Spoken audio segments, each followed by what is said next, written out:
This is the Wheel of Time Spoilers podcast. All right, are we ready to And kick it with off? that, with Tom Fox, Tom Fox. public service announcement. Just so you know, especially after that last, we actually got to see Tom in the latest little clip. And there has been nothing but thirst Nothing for but Zaddy thirst. Tom. No, Nothing but. That's where every server I'm in, everyone's just like, oh, I get where Moraine's coming from now. And I'm like, I've also seen the thirst for both Nynaeve with her braid and the people who have been theorizing who Min would be. I can't remember what who it was now. I'm pretty sure that was announced. Okay, so that was announced? Yeah. Then never mind. Then that was definitely actual Min thirst. Yeah. I thought somebody said maybe, but I guess yeah, I'm no, wrong. she's been cast Yeah. for a while. And the thirst is real. The thirst is real. This is an incredibly hot cast, and I'm so okay with that. There's a bunch of criticism like, oh, it's like a CW show. Everyone's too pretty. I'm like, first of all, shut up. Second of all, shut up. We'll give them plenty of scars as the time goes on. Well, and it's one of the things I love that they're all bearded, because no CW show would have beards in it. All the men would first be of all- shaved Adonises. Yeah, first of all, they're all too fucking young to have beards in CW. I swear to God. Fucking children in those shows. Please don't fuck children in those shows. Yeah, no, I find that, no. I love CW shows because it is trashy and poppy and overproduced as fuck. That's why I love them. But yeah, there's way a lack of body that's hair. too low. in that. Trying to find my camera in the right place. Oh, that's good. See yeah, all right. We just don't want too much of that mic Yeah. face situation where it's like, hi, my face has a giant. Oh, okay, No, I that's- must hide. I cannot. No. The real purpose of pop filters is actually so that vocal artists can put them in front of their faces so you can't see them. It's not actually, it has nothing to do with the voice. It's entirely to do with just like we want to hide, and sometimes people put cameras on us. Too shy to be seen. So- Actually, no. I wanted to say today we are joined by Kayla. You are helped us out a lot at Jordan. It's Jesus, Jordan God. You helped us a lot. Ugh. One of those conventions. Yeah, one of those conventions. You helped us out a lot at SpoilerCon, and helped us raise quite a bit of the $3,500 that went to charity. And I just wanted to say, we talked to you about an episode you wanted to be on, and you absolutely picked this one, and I'm excited to have you on. Technically, we picked it. We suggested it. Yes, we auctioned off this particular chapter. Yeah. And Kayla was the winner, and now you're here. And then you offered for me to choose anyone, and I'm like, no, the only other chapter I could think of is going to be like a couple months out. So I'm like, no, I still want to do this one. Yeah, that's the thing, is there's not only a couple of big events in this one, and the Bowl of the Winds is it's such a brief part of that chapter. I think that this is a more exciting one to have a guest. I don't know. I was here for the live recording of chapter 3, and in retrospect, that's probably the one I should have gone for. Would love to have you on for that one. That was Yeah. Yeah. That was. deep. It was really deep. Oh yeah. No, I listened to the chapter on audiobook today, and I'm just like, wow, you guys really did cover everything. So it really helped for me to go through that one. But there's really nothing else in that chapter we didn't cover. We covered every word That was a pretty was thorough said. chapter. Yeah. You really should. I honestly think that's the episode we should recommend to people if they want to know what we do here at Watch Spoilers. Is It's very representative it is of our It is. style. Yeah. That will be going live today for everyone in the audience who wasn't there for that. That's going live in 2 hours. So you can discover what we're talking about. Which means if you weren't live then and you are live now, you can go check it out. But if you're listening to this in a recording order, it came out quite a while ago because this is coming out after that one. So, it's something like that. Yeah, no. What is time? Welcome to the most useless PSA announcement ever. Yeah. So, Kayla, as I ask all my guests, I have to know, A, how did you find Wheel of Time, and how did you find the podcast?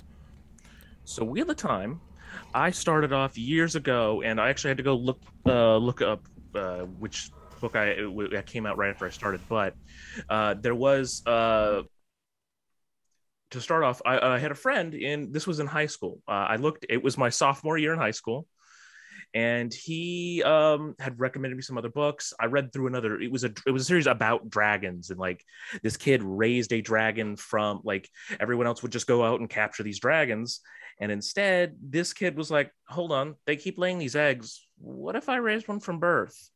Turned out that yes, that actually works really well, because you end up bonding with the dragon then, instead of it being just this wild beast. So read through the first 2 books, was waiting for the 3rd book to come out, and I was like, is there anything else I can read while I wait? And he's like, so you're saying that series wasn't long enough? Here's the first 3 books of this other series. Come back if you want to read more. I'm like, first 3? My ears, they are pricked. And I had to go look it up. At the time I started reading, it was already up to it was Crossroad of Twilights had come out like a year or 2 before. Like, while I was reading, the mass market paperback for Knife of Dreams came out. It actually came out a few days before my birthday, and so the same friend got it to me as a gift. That's amazing. I had enjoyed it that much. So nice. So then I actually have a question for you. What's your opinion on quote unquote the slog? Because you didn't have to wait through it. You didn't have to wait through it, but you didn't have the whole finished series by the end. So you sort of got to read the slog all at once and get to Knife of Dreams without waiting, but you didn't have the finished product. So you're in a kind of a unique position. I haven't heard that a lot of people who start in that time space. Yeah. And it was kind of mixed at that time for me, because both it was, oh gosh, like, what's going to happen next? Why are we taking a lot for this one part? But then also, once the Knife of Dreams was out and we had kind of a conclusion of that, and especially once the full series was out, I've gone back, and every time I've listened to the song, I'm like, this is really, like, I'm getting to know Perrin, I'm getting to know, like, Fail and all these other people, and so it was just one of those things where it became, where instead of it being this long slog, it was more of just this very detailed introduction. The most frustrating part is I got to the end and then I had to wait for more things. And I'm like, and the hard copy came out before I read it. Oh, hello, DC. Sorry, I'm watching the Discord, but yeah. So the hard part is that when I was looking at it, I just was upset that I didn't get a chance to get onto the next thing. Finally, we finished this storyline. What's going to happen next? But that was more of just because I was, wanted another book in the series, more than like, oh, it's taking forever, which is what a lot of people complain about, how it's just that there's no context. Or I even was looking through Amazon to figure out when the mass market paperbacks were coming out, because nobody else keeps a list for some reason. There's a small list on Wikipedia, but it only shows like some of the UK releases. But a lot of people in Amazon still rate like what was it, Winter's Heart. They're still very upset about that to this day, even with all the books out. I'm like, oh, but just read through all of them, then come back, and like, really, the Wheel of Time should be taken as a whole series at this point, just because like it's a huge difference. And it is a whole series, right? I mean, that's the thing, is unlike a lot of Martin series, it actually got finished, and we can consume it as a whole, and it does exist. And that's one of the things that I'm excited about the show. And I actually now want to ask you about the show as well, and your opinions on that, because, we're going to see Eye of the World from the whole book, whole series perspective, not just from Rand's perspective as he moves through this narrow slice of the world. And I was wondering what you're thinking about that. I am excited for the series. Well, at SpoilerCon, I mentioned a few times, even if the show sucks, it means people will come check out the books.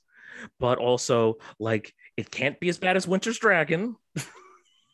But also, Rafe seems to be honestly like trying to make it seem like he seems to care. And that's the part that, like, I'm hopeful. And the few clips we've seen look like that they're well engineered, to that they know what they're doing. Obviously the pacing for that one clip seemed off, but that more is like two things split together, as has been mentioned by other people before. Yep. But I mean, I think the fact that it is a finished product will give it a lot of extra room. And at worst case scenario, we just call it a different turning of the wheel. Yeah. Same story, different steps. Or a bad adaptation. Yes, exactly. But I agree with your initial point. It's like worst case scenario. I go to I say to my friends, listen, there's the show. It's not very good, but it's based on a great book series. Go check it out, and maybe you'll the book series is better. Go watch that. Or go read that. Yeah. Worst case scenario, it's a pitch for the books. Yeah, because it's like they spent this much money on a series and it failed this hard. Why? Yeah. Because there was so much in the books. Yeah. Yeah. It's a selling point. Yeah, totally. Honestly, it's fine. It's fine. The other little bit of news I'm excited to talk about, which is only vaguely TV related, but that's Rosamund Pike is narrating Eye of the World. I saw that today. Yep. And obviously, that is interesting. As a Michael Kramer and Kate Redding fan, I'm like, ooh. I mean, I love them. But I've also listened to, she narrated Pride and Prejudice, and I listened to that by Rosamund Pike, and it is excellent. So, I mean, she's done a lot of audiobook work already, and it was very good, and I really enjoyed it. And that's when the first thing I did when I heard that she was going to be Moraine is I looked up audiobooks that she'd done, and turns out she'd done Pride and Prejudice. And that's the first time I'd actually listened to Pride and Prejudice. So all of that was actually very good. I'm very excited about it, mostly because we get Eye of the World from it's all Michael Kramer. It's not Kate. There's like 3 chapters for Kate. So I'm excited to hear that from a female's voice. That book more than any of the other ones, because it's not split. It is just Michael Kramer.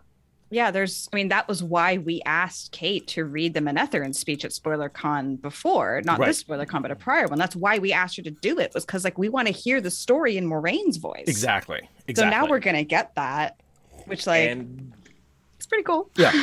It's also another way we can get the people to get hyped to read the books too, because okay, we want to see more of this show. Oh, the main actress is now reading the book for the actual series. I mean, that's a place to start out. That sounds familiar. And the audio and the audio quality will be way better, because all the love to Michael and Kate into the early 90s, but you can hear the difference of them using analog magnetic, totally very clunky technology. There's so many errors that they couldn't correct because it wasn't a digital medium, and they didn't have the pronunciations totally sorted out. And there's a lot of flaws there. And over this last weekend, I was up in the woods with some friends near Mount Hood, and with mostly people I only knew through the internet. And someone was like, hey, so I hear you're into Wheel of Time. Can you kind of tell me about it? I, lost energy about through book 2. Oh. So gave a whole spiel, and I'm like, well, you really have to get to the end of book 3 before you decide how you feel about it. But part of the reason why this person wasn't into the books was because he did not like the narrators. Could not stand Michael's voice at all. And I'm like, I mean, you're wrong, but it's a preference. Right. So I can only harsh on that preference so much. So if Rosamund Pike doing the book again maybe makes it a little more appealing to some people to give it a go, then how can I be mad about that? Part of me is very territorial on Michael and Kate's behalf. You stay off their stuff. Right. Yeah. But they would be the first to say Wheel of Time is not theirs. Right. They would be the first to say Kate even said anyone who has reread these books and spent an iota of time thinking about them knows more about them than I do. Right. Because I've gone through them once. It was a job. They processed it and they walked away from it. Right. We keep bringing it up for them. Yeah. But they don't bring it up for them. Oftentimes it's so funny when we interview them, all we want to talk about is Wheel of Time, and they want to talk about what they're doing next and what they're currently working on, which is never Wheel of Time related, right? Obviously, they're done with that project, So there's always a little bit of a, not a tension, but a different They have to priorities. dredge it up. They do. Right, I have those neural pathways back here somewhere. What did I do 30 years ago? Right. So. Yeah. Though it would be pretty fun to have in the TV show to have Michael and Kate Redding do the narrations for any of the scene, scene transitions or anything. Little recaps at the beginning of each season. I hope they cameo in it somehow. But I get the feeling that will be Rosamund Pike for pretty much the majority of the series. That she will be the narrator even after she dies. She's not dead. Everyone's going to know she's not dead. Yeah. Nobody is going to think she's dead. I mean, we all saw Gandalf come back. Nobody's going to think she's dead. And also, I mean, again, Lord of the Rings set us up to Right. have the like sultry female voice as our voiceover intro thing. Like this is now canon how you do it. Here's my question: when Moraine comes back, shouldn't she join the White Oddjaw so we can call her Moraine the White? I guess that would only work if she had previously been in the Grey Oddjaw. Yeah. Yeah. Yeah, I mean, she could change and be like, "Call me Moraine the Green because now I fuck Tom, who fucks." but Oh my gosh. I mean, she's Moraine the weak and humble and traveling, I guess, rather than the powerful and rich and proud and all that. I don't know. But yeah, Kayla. So tell us how you found the podcast and why we're the best. Well, actually, how I did find it, I'm not sure when exactly I downloaded it, if it was the same time I started listening or if I downloaded it, because I downloaded a bunch of podcasts at once at one point, and I'm like, oh, I could probably see if there's anything for Wheel of Time, but I put that off quite a bit from when I first found it until my friends started reading Wheel of Time in 2019. And I was going to start doing a reread of myself along with him and try to make sure I could like keep him up to date and let him know what's going on. Like he's like, he asks questions. I can like, oh yeah, I just listened to that. I can do this. And then I realized I would easily lap him. So I'm like, I need something to let him gain ground because I know I know the Eye of the World well enough that I don't need to, I don't need to actually, I can let him get ahead a book or two. And so I'm like, well, I actually researched again and saw Wheel of Time spoilers. Wait, I already have this in my bookmarked. I opened it up, and the first thing was about the prologue, where it's spoilers on 3,000 years. I'm like, oh, this is definitely in my wheelhouse. Let's do this. And so then I started to binge. And on that note, hold on, let me grab this. I was thinking about this earlier today because what happened is I recently realized the same podcast app I use will allow me to bookmark something twice. So I now have 2 versions of Wheel of Time spoilers. So when I finish this listen through, I can start over and keep my same place. And so where did I put this? I swear to God, I saved this somewhere. Nope, that's not it. I made a meme because I could make a meme. Love the internet. Oh, I know where I saved it. The genuinely, I have a Wheel of Time memes folder. That's where it's going to be in. A folder. We got a folder for that. Don't worry. We got memes. Yeah. Well, my friend recently just got to do my as wells, and I'm like, oh, here you go. Have the one about Ram being in a box because I can finally say that one. That is the wrong file. That's a PSD. This is the right file.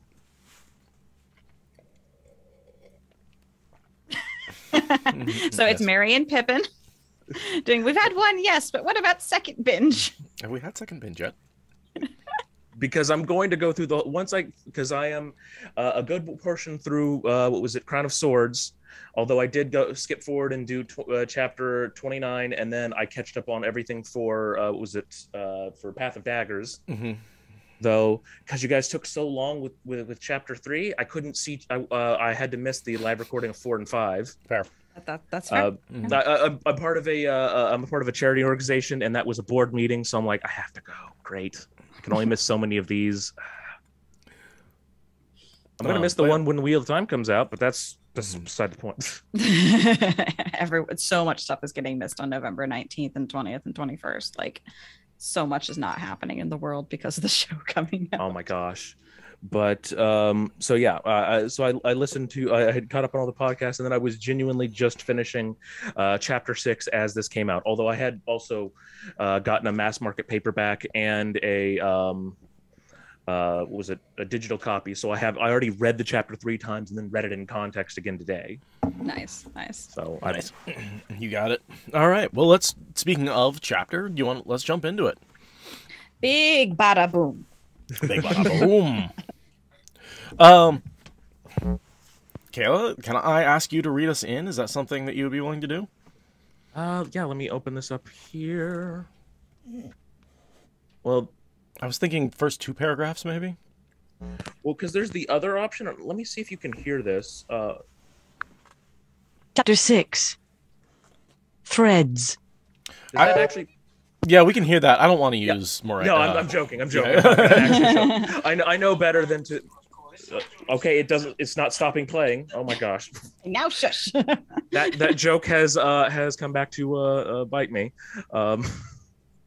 And you know what? I was trying to find my digital copy. For some reason, I misplaced it, but I have my Mathworks paperback right here. Awesome. Yeah, all the way through Sidar. I see that. That's good. It's actually a pretty succinct, good read in for this one. This is a well-structured chapter. This one really, like, it's got a lead up, it's got an action. Like, he wrote this chapter like its own little novel, which is why I think it's why we like wanted a guest on here, because it's like it really has its own. This one's arc. good. It's just a good chapter. It's got a good, beginning, solid, middle, end. Yeah. There's tension. There's resolution. Like, yeah, danger, magic, sacrifice, friendship, lovers, lions, dragons, lovers, friends. Conflict. No. Okay. Elaine ran too, of course, holding her skirts up, and quickly took the lead on the well-worn dirt path. Only Avienda stayed close, though she seemed to have no idea how to run in a dress, divided or not. Tired as she was, she certainly would have passed Elaine otherwise. Oop, I misuttered that. She certainly would have passed Elaine otherwise. Everyone else strung out behind them along the narrow, winding track. None of the Athenier would push by Ronalda, and despite her silk trousers, she could not move very fast, carrying the bowl hugged to her chest. Nynaeve had no such compunctions, elbowing past and running hard, shouting for people to get out of her way when she stumbled into them, whether they were the Windfinders, kinswoman, or Aes Sedai. Bounding down the hillside, tripping and catching herself, Elaine wanted to laugh despite her urgency. Despite the danger, Lynn, her mother, had always been death on running and climbing trees from the time she was 12. But not just the sheer pleasure of running again that made her delight bubble up in the middle. She had behaved as a queen was supposed to. Wow, that was really bad. She had behaved. It's fine. Editing. You know, the great thing about editing is you don't have to worry about getting it right the first time. I am always self-conscious about reading it aloud. Just do it for several hundred hours. You'll get over it. Yeah, it's fine. Fair enough. And then listen to yourself doing it during the several hundred hours. It's really helpful. All right. She had behaved as a queen was supposed to behave, and it had worked exactly as it was supposed to. She had taken charge to lead people out of danger, and they followed. Her whole life had been training for this. It was satisfaction that made her laugh, and the hot glow of pride seemed about to burst through her skin like the radiance of Sidar. Such an Elaine intro. Yeah. It is just Elaine in a nutshell. They did what I told them to do. Yeah. Running downhill. I'm a fucking queen. Yeah. Yes. What's good you're feeling that now, Elaine, because you're about to be coronated very soon. Like, you're headed there now, aren't you? There's a lot of just over the top with Elaine. A lot of over the top. She's so much. Yeah. She's so extra. Okay. I do have to ask, though, when reading that second paragraph the first time, two things really jumped out at me. One of which was, what does death on running and jumping mean? Does that just mean, like, they were against it? Or yeah. You're act ladylike. Yeah. That is act ladylike, and it's fucking bullshit. Yeah, I guess I just never heard that turn of phrase before, so I'm just like... But... Death on, yeah. Yeah, I'm sure I've heard it somewhere, but usually in, like, a medieval fantasy literature context. I don't think it's a normal phrase. But yeah, then, if I was like... I'm trying to think... yeah, I don't have a good analogy off the top of my tongue. Yeah, no. And then she mentions the fact that it was how she felt like it was the same as Sayadine. Sayadine. The Sidar. And I actually just heard the analogy of how you tell the difference between Sayadine and Sidar. So my brain, like, as I said, I'm like, wait, no, I know that's not how it's supposed to be said. The rhymes really mess with you. Yep. Mnemonics. But yeah, so there is that I would say... You know, we've done a lot of brain chemistry, and we know that, like, the burst of adrenaline you get from cocaine and exercise and accomplishing things and sex are all the same, right? It's all the same brain chemistry. Dopamine! Yeah, so... Well... Sidar seems to be activating the same thing in your brain, you know? I mean, okay. I know it hasn't been mentioned so far in this recording, but I'm trans, and there's a word for what we've called it when we have those moments ourselves. It's euphoria, because it sounds exactly the same as the moment of the first time someone calls you ma'am, or like for my therapist who's a trans man, the first time being called sir, it was just like, oh. They told me that it's the exact same of just like shock of it worked. The thing I believe of myself, people see me as. And like to know that that's also how it feels to have Sidar was like, oh, so that explains why they like it so much, because the euphoria feeling is amazing from personal experience.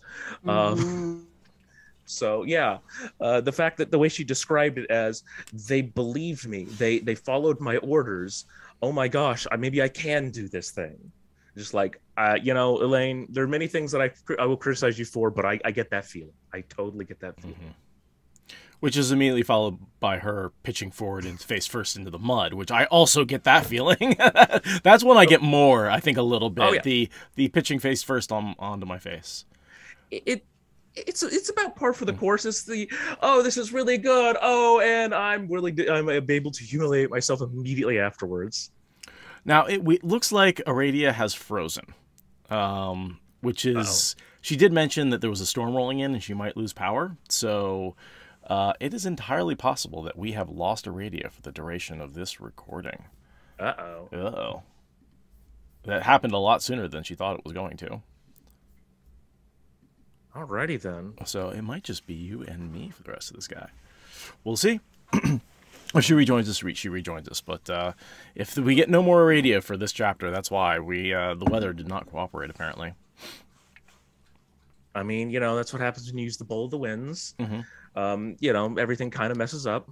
I made the mistake of trying to have 3 people on the podcast. Then in Mother Nature, the pattern was like, no, 2 only. That's what you're sticking with. Well, I'm glad I've got you here then, because otherwise this would have been a very lonely recording.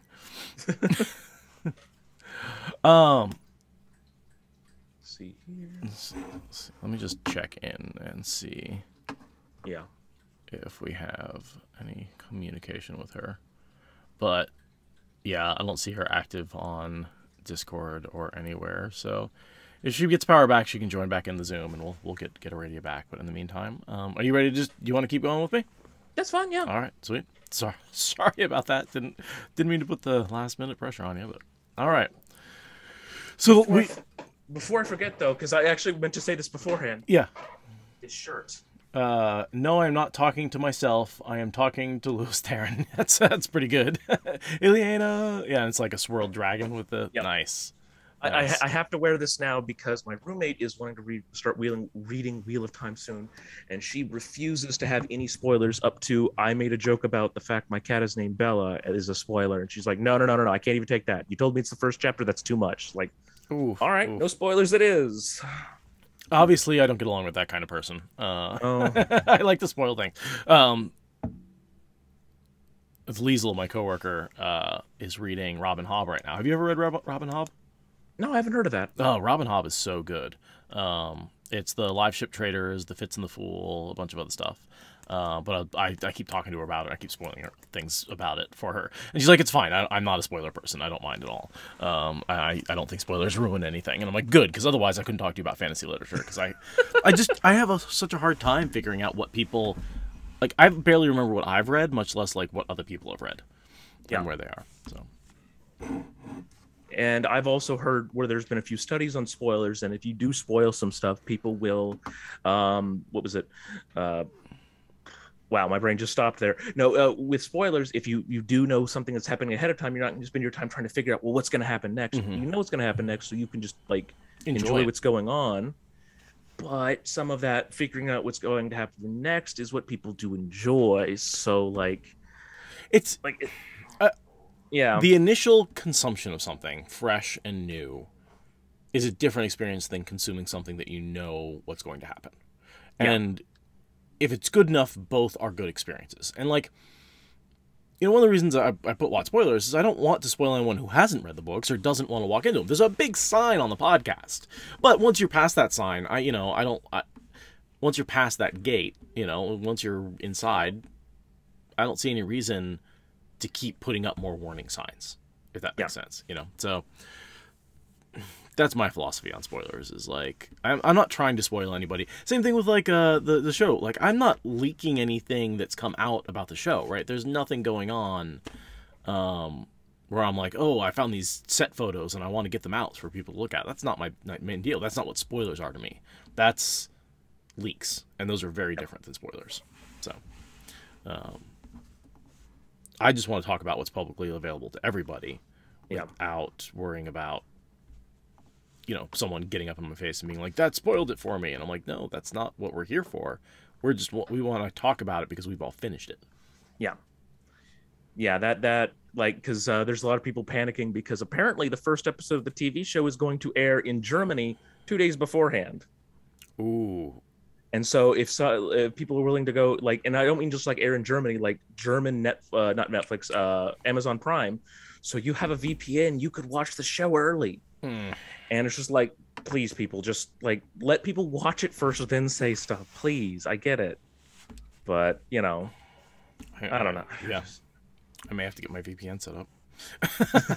I've been thinking the same thing. I'm just like, but then I won't be able to stay off the internet for 2 days. I don't know.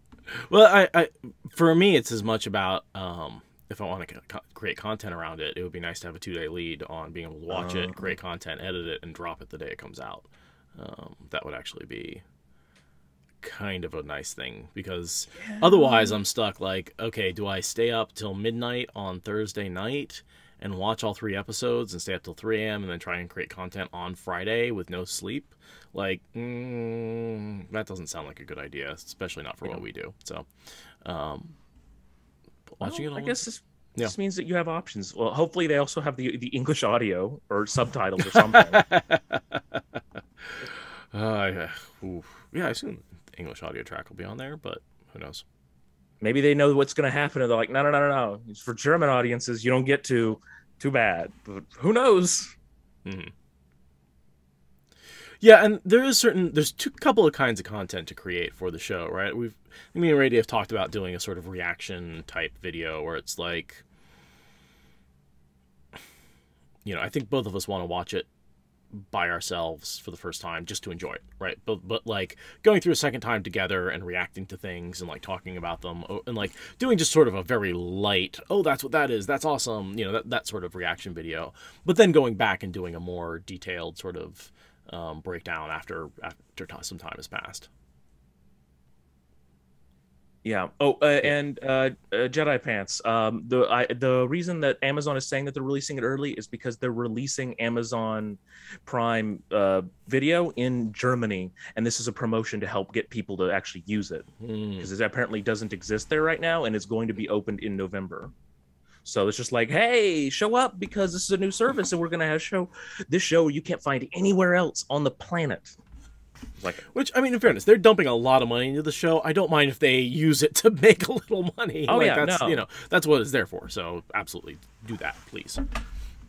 They make a quality product, they can make some money off of it. I just want more Wheel of Time. Totally. It's been so many years. Well, I feel like that lady at the end of Titanic. It's been 50, whatever, many years. So we left Elaine face down in the mud, and I was hoping we could return to her. My bad. So much. Well, it was fine. Radia dropped out. I wanted to give her a chance to come back if she was coming back, but it looks like she is not going to be. Right. Let's see here. And during that time, it was instead of as Elaine falls down, she expects expects Brigitte to give her a bunch of trouble over that, and just mock her for not being very queenly. Their sister relationship, right? Like but Brigitte remembers Falma. She remembers Falma, and she definitely knows she can tell how panicked Nynaeve is, and definitely knows how panicked Elaine is, even with the excitement she has of it's people listen to me, but also we're leaving danger. So, like, we need to focus on that first, because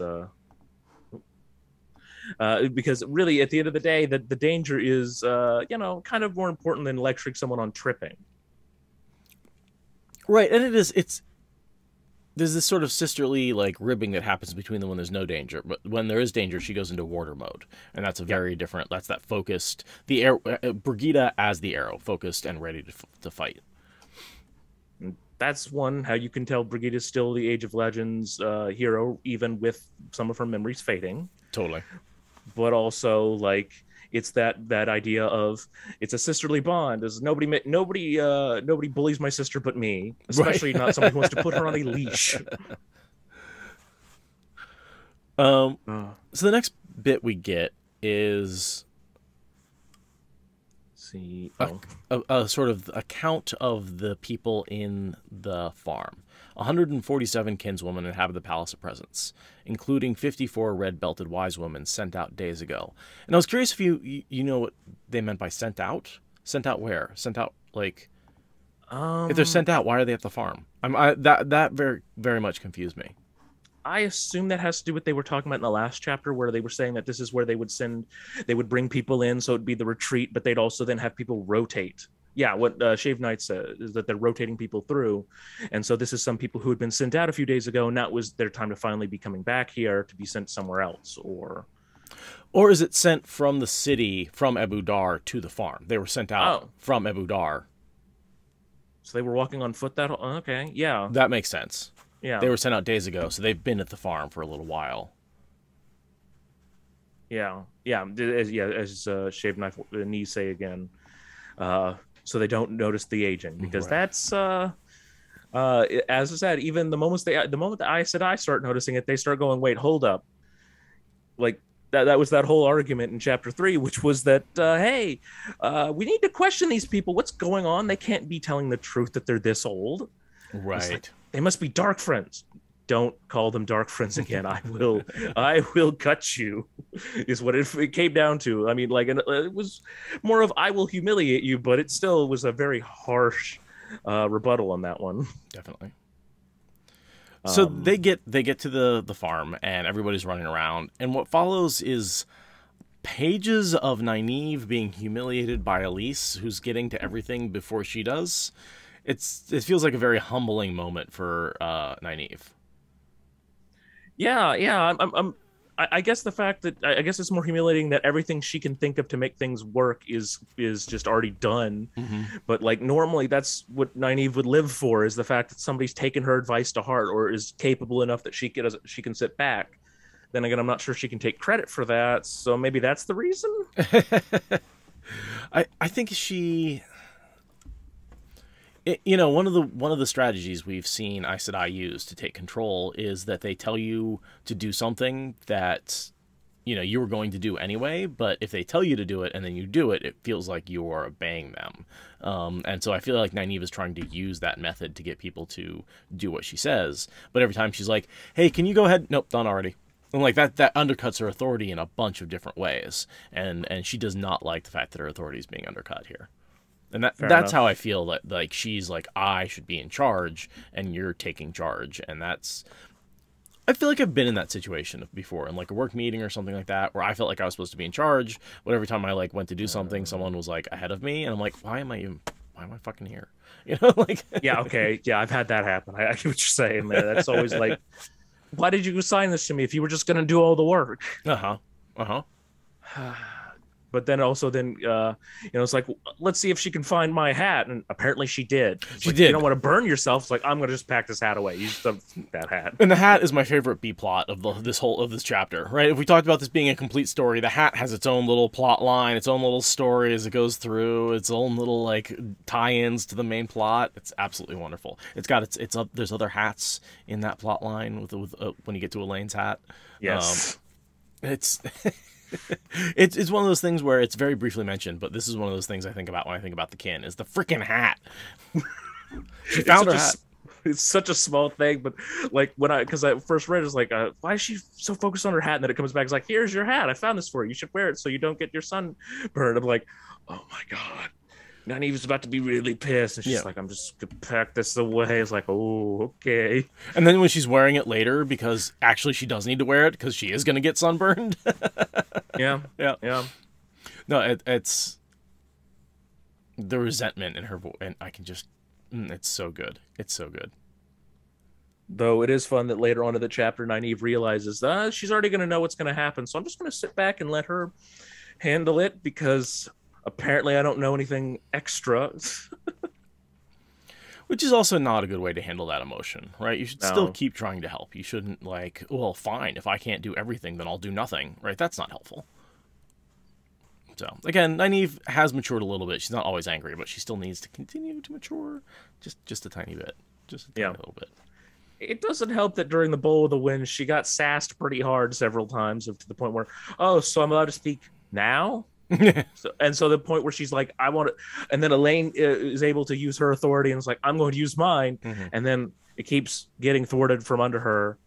And is it this chapter or was it just the last chapter where she was talking about how, please don't let me get this way around because when I'm around Land, I can't think of anything. When he's not around, all I can think of is Land.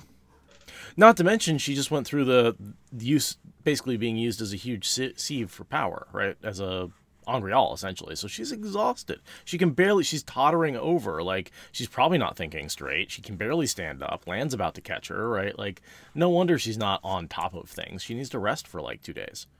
Yeah. And I don't believe Elise was in the circle, right? She was just... She was actually still at the farm the whole time. That's why she was all on top of everything. She had a head start. Right. The fact that Brigida could tell from a distance exactly what was going on was just like, at least that got everyone. On that note, the fact that the small amount of clothing that they're getting them to pack is just like, yeah, we'll be back, I guess. It's 3 dresses. Was it 3 slips, 1 dress?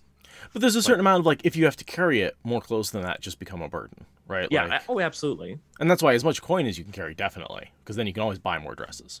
Yeah. I don't think they anticipated just how hard the journey was going to be, especially with channeling and gateways. Yeah. No, I think I took more clothes to SpoilerCon than they're taking right now. Definitely. And they don't really even realize they're never going home. No. Oh, yeah.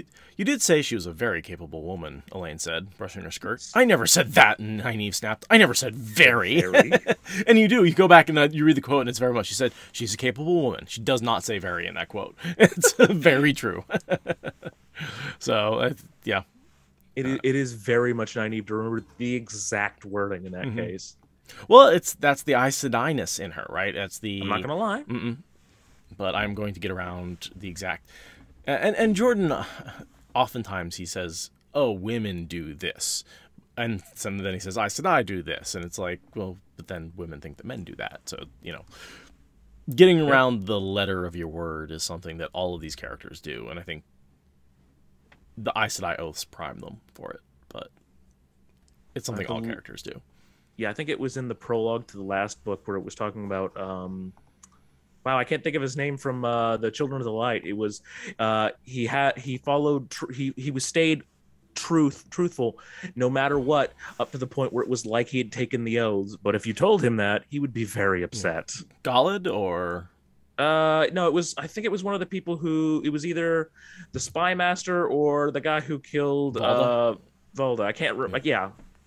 Yeah. Volda. Yeah, it's probably. I think I remember Volda because he does have sort of that weird honor about him. That's like you're a douchebag, but then you stabbed a man in the. Well, Volda never killed Patron Nile, right? Volda just set someone else up to kill him, and then honorably stabbed that man for being a traitor. And then suddenly he's the Lord Commander. Gee, how'd that happen? Yeah. Yeah. Can never keep their names straight. It is just a word suit. Like it's because with the children, it's like they don't matter though. I've gotten there, right? Because I know that like Bayar is the one who was probably influenced by Grendel, and he's the one who then therefore hates Perrin. Right. So and he's always, and then you've got Bornhald the senior and Bornhald the junior, and Bornhald the senior died in the charge on the Shan Chan, which is by Bornhald Jr. wants to avenge him, and he's being convinced by Bayar, who is advisor to both. Then on the other side of that, you have the command structure, which is Pedro Nile, who was at the top, and then Valda and Asanawa.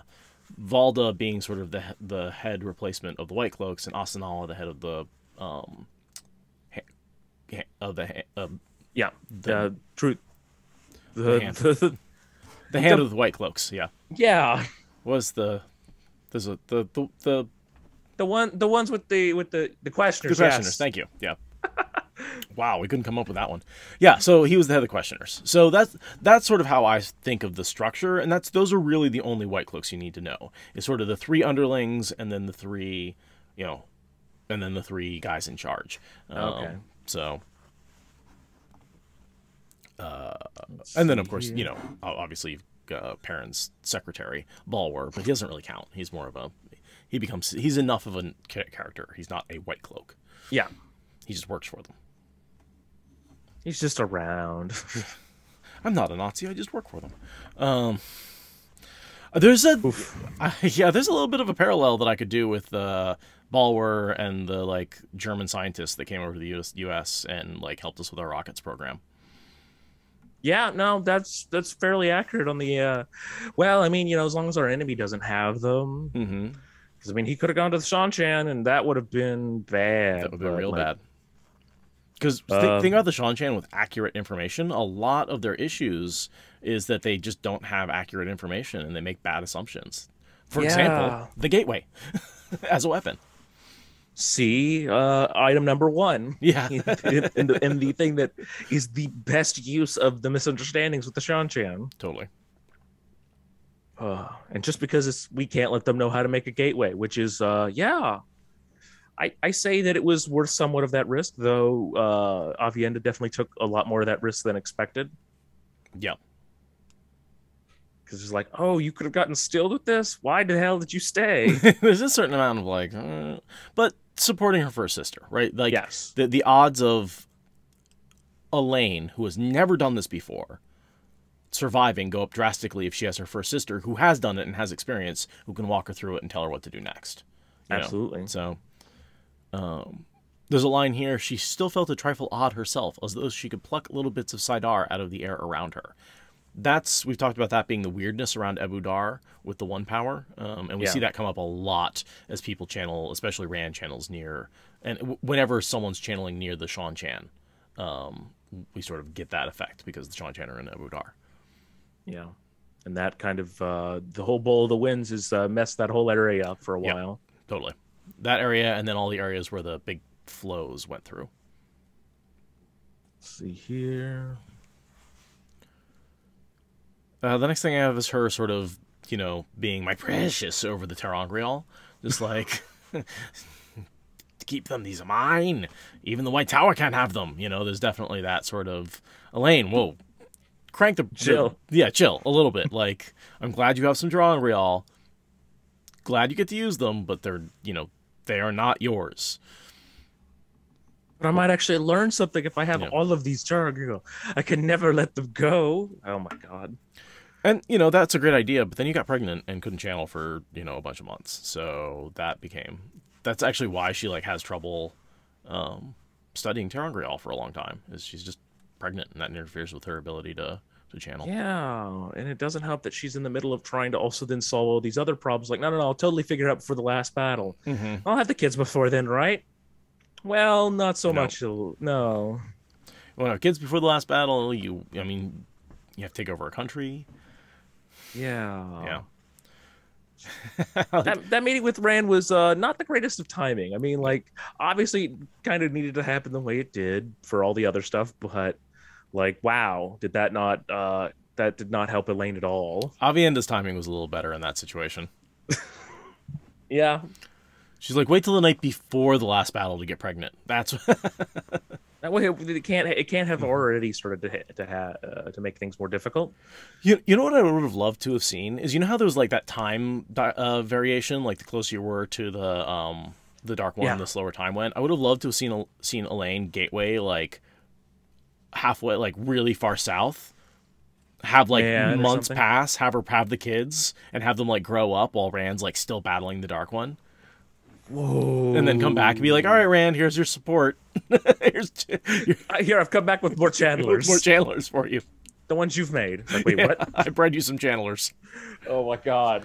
Because you could do that with pocket dimensions, and we see what is when they punish Mogedion, they put her in a Korsuvra? Korsuvra. Yeah.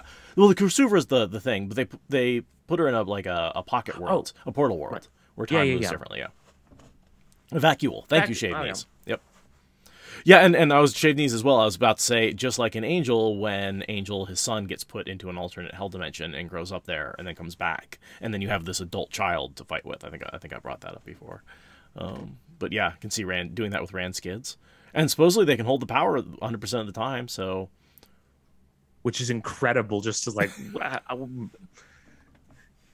I mean, who was I'm trying to remember. Was that before Brandon Sanderson got a hold of it? Because that feels No. very anime. That's Okay. a Sanderson thing. That's entirely, and it's also a Sanderson Portal World alternate version that we don't know is true type thing. Like, Fair. That's one of those things where I think that is entirely nothing in Avienda's vision. I think happens. People are like, oh, it's just like that with a few alterations, and I'm like, I think it's just way off. I think it's a warning of what could have happened, but we went down a totally different road. For one thing, like I can't imagine the Sean Chan Society not imploding with the news that the nobles are also channelers. Like, Yeah. Or whatever the heck Arthur Hawkling told yeah, like go on. the idea that that's the future just ignores everything that happened in the last battle, which is kind of the point, right? The whole point of that is that, like, based on where things are now, this is what happens. But it's not set in stone. It's not set in stone. Things are totally different. So, and I do believe in the Terran Grial creates a feedback loop, right? So they change things, and then you go into the loop, and it says, well, now things are going to go bad in this way. So then the next person can go in and make changes. And so there's this sort of the wise ones become wise because they basically have an idea of how they need to change the present to avoid a disastrous future. It does mean that they will probably get a little bit more of an ego than they've had before, but like if they can keep some of their old traditions, I hope that they at least be able to mellow each other out on that one. And they have a purpose now, right? They are the peacekeepers of the Dragon's Peace. Fair enough, yeah. And, it'd be on the same level as if, people couldn't veto whatever the UN did. It's like they could actually go and do stuff. If the UN had an actual, like, peacekeeping force that wasn't just the U.S. Yeah. And, that, like, anytime that there's a international court decision, people actually had to follow it. Right. Like, that's what this is. This is like an international community that works, or at least can work. There's always the chance for that to fall apart, too, immediately. But everyone has the incentive to go with to have not only if we try to break it, not only do you have to have to fight the Aiel, you have to fight all the other nations. Yeah, maybe not. Right. Well, and that was sort of the idea behind NATO, right? Was this sort of the mutual defense? Like if you invade one country, you invade us all, right? Yeah. Like there's a certain amount of this is basically NATO that he's trying to form. There's some differences, but they're mostly world-based. The idea behind them is very much similar, which is a mutual protection pact. Yeah. And like keeping your borders steady. It's NATO if you had the USSR join. Right. Like on the edge, it's like, hey, you also have the Soviet Union join as well. Have fun with that. What? And I mean, there's a reason the Gang of 8 or whatever has become the Gang of, or what was 9, a group of 9 became the summit. There's all these summits, right? And they give them all sorts of stupid names. And recently they kicked Russia out of one of them because of G8. The G8. That's what it was. Yeah, the G9. Yeah. It used to be the G9. No, it's the G7 now. I think. Okay. Yeah. Well, yes, it's G7 was the G8. Cut that down to something reasonable. Would be funny if they called it the G8 still and just either grabbed another country or they just said, nah, Russia's just not allowed to participate this year. It's just like, wow. The G8 was short for great. It had nothing to do with the number of countries. They're great.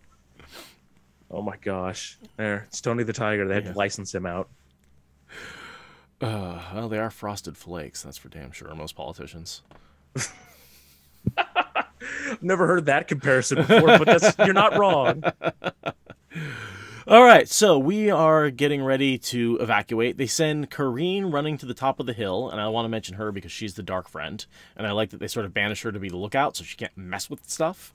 They don't realize it, but I think it does make things go a little more smoothly because she's grumbling to herself because she's like, oh, I don't want to be banished to just be the lookout. Like, I can't fuck things up.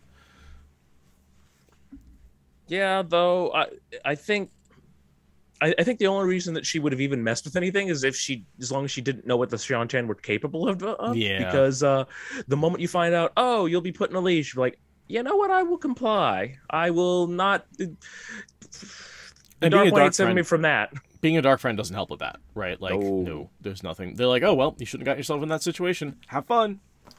See ya. I wonder. Yeah, well, I mean, we have seen some dark friends in the Shan-Chan, though, haven't we? I'm trying to remember. Well, not so far. Surith. Oh right, yeah, right, of course. I'm like, there is one, but who was it? I'm trying to think that they wouldn't treat them very well, but it's like, oh right, the first one we met, and the craziness with the hierarchy means a dark friend can make anyone below them just obey unquestioningly, even if they're doing dark friend things. Yeah, that's a bit of a worrisome ability to be able to have for dark friends. Which is also why now I'm trying to remember which was the chosen or the Forsaken that made it into the Shan-Chan. Simrog. Yeah, there you go. Yeah, she got way high up. Yeah, that didn't work.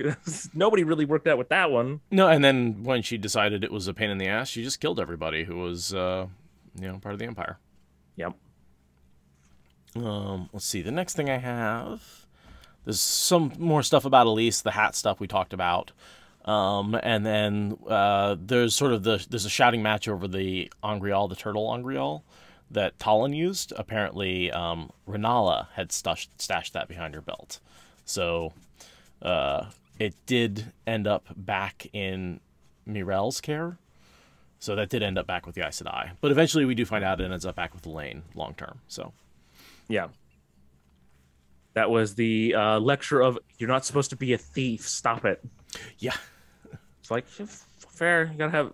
Wait, who... actually, hold on. Where was it? Who was lecturing who on being a thief? Was that Sean, Seafolk to Seafolk? Or I'm on the wrong No, that's page, Elise, who's running everything. Right. Oh my gosh. Is lecturing this. So you got Kin lecturing Seafolk, basically. Which is perfect. I love it. It's like, okay, we're just not going to screw with her. She's not part of anyone else's org. She's part of the Kin, but nobody's going to cross her at this point. Like, and this is one of those reasons why I think the Seafolk are really viewed like poorly. Is like, why did you try and steal this shit? Like, that doesn't seem to fit into the Seafolk that we have with the bargains and all that kind of stuff. Like, it seems like they would want to honor the bargain and the loan of the turtle. Like that. I think the Seafolk are often just weirdly written. Yeah.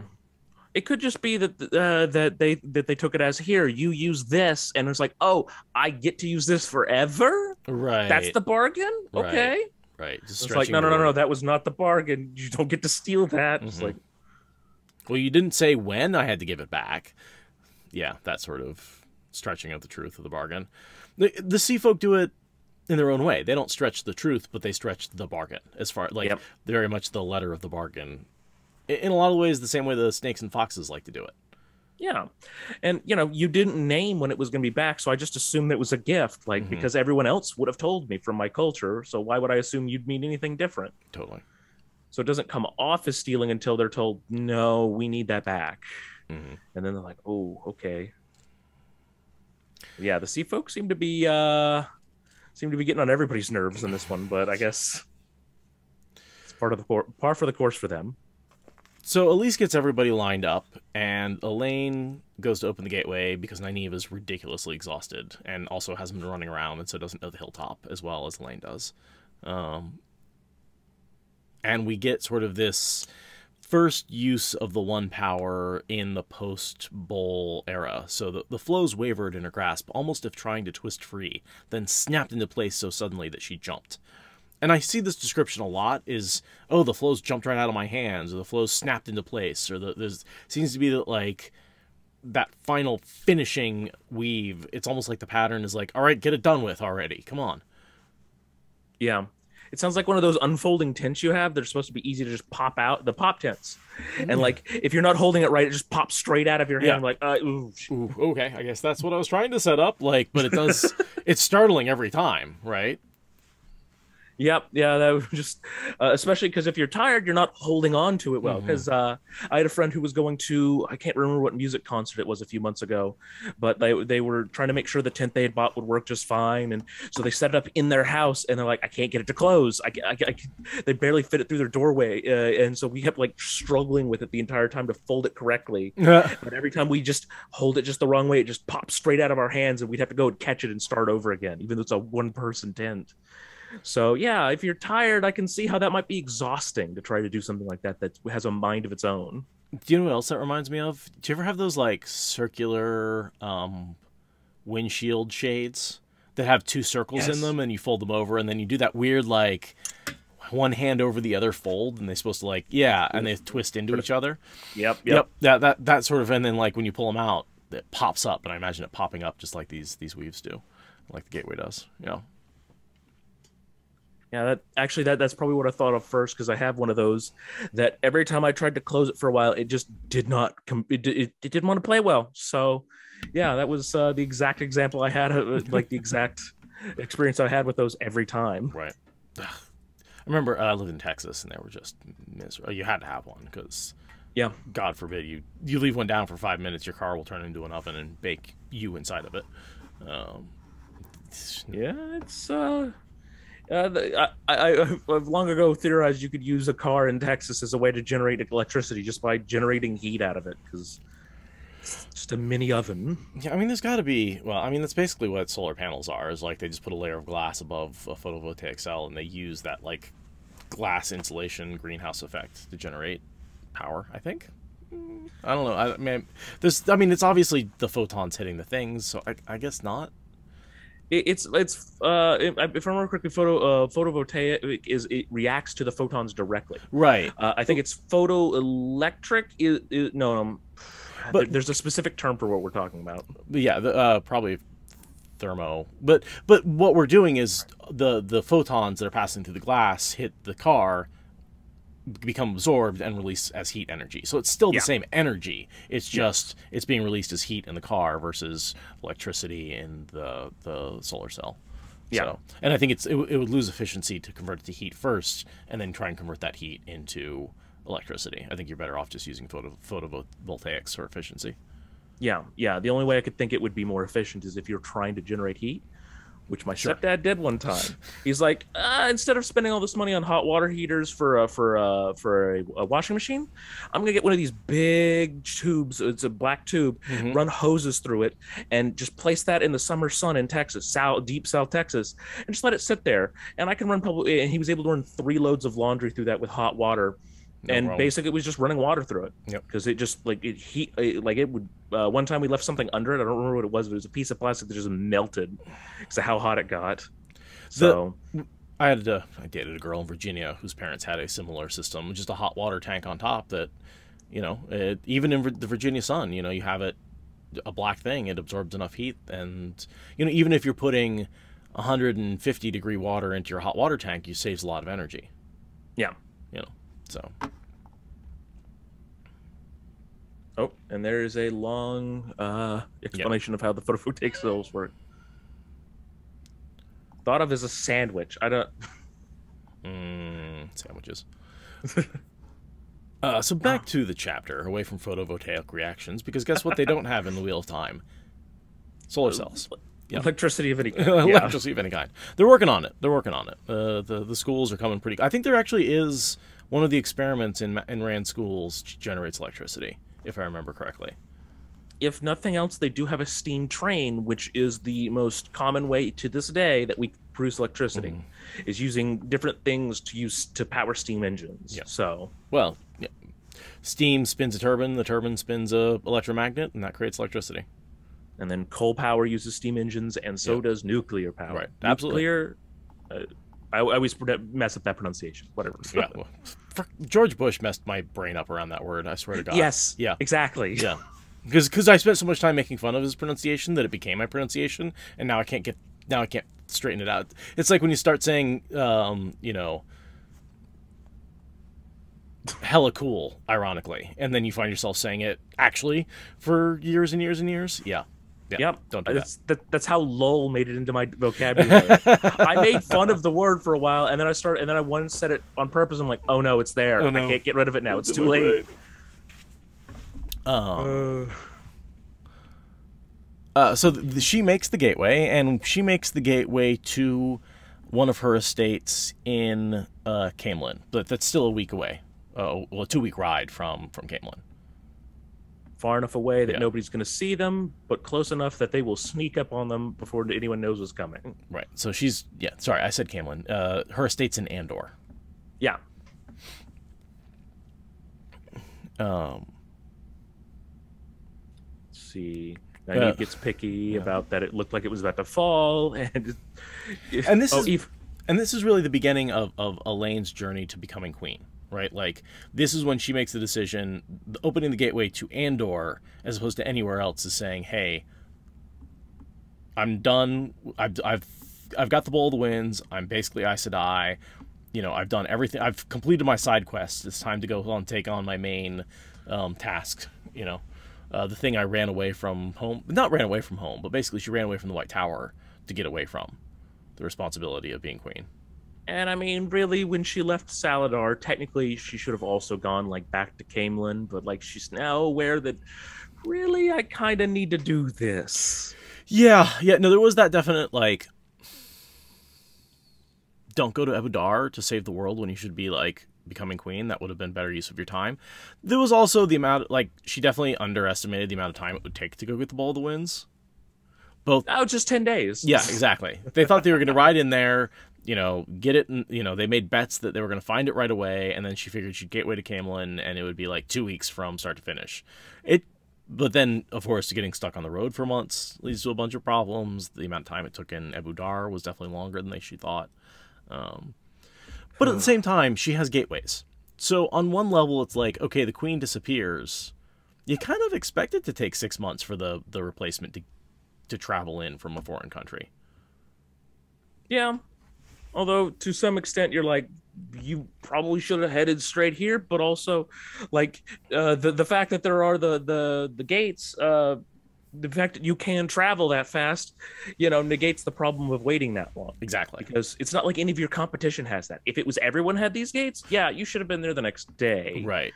But in this case, everyone probably would have suspected you would have taken this long. So the fact that you also came in tow with the kin kind of is a boom for you, because you're going to be able to say, and I brought all these people who can heal for our entire city. Yeah, it's kind of like what I think about American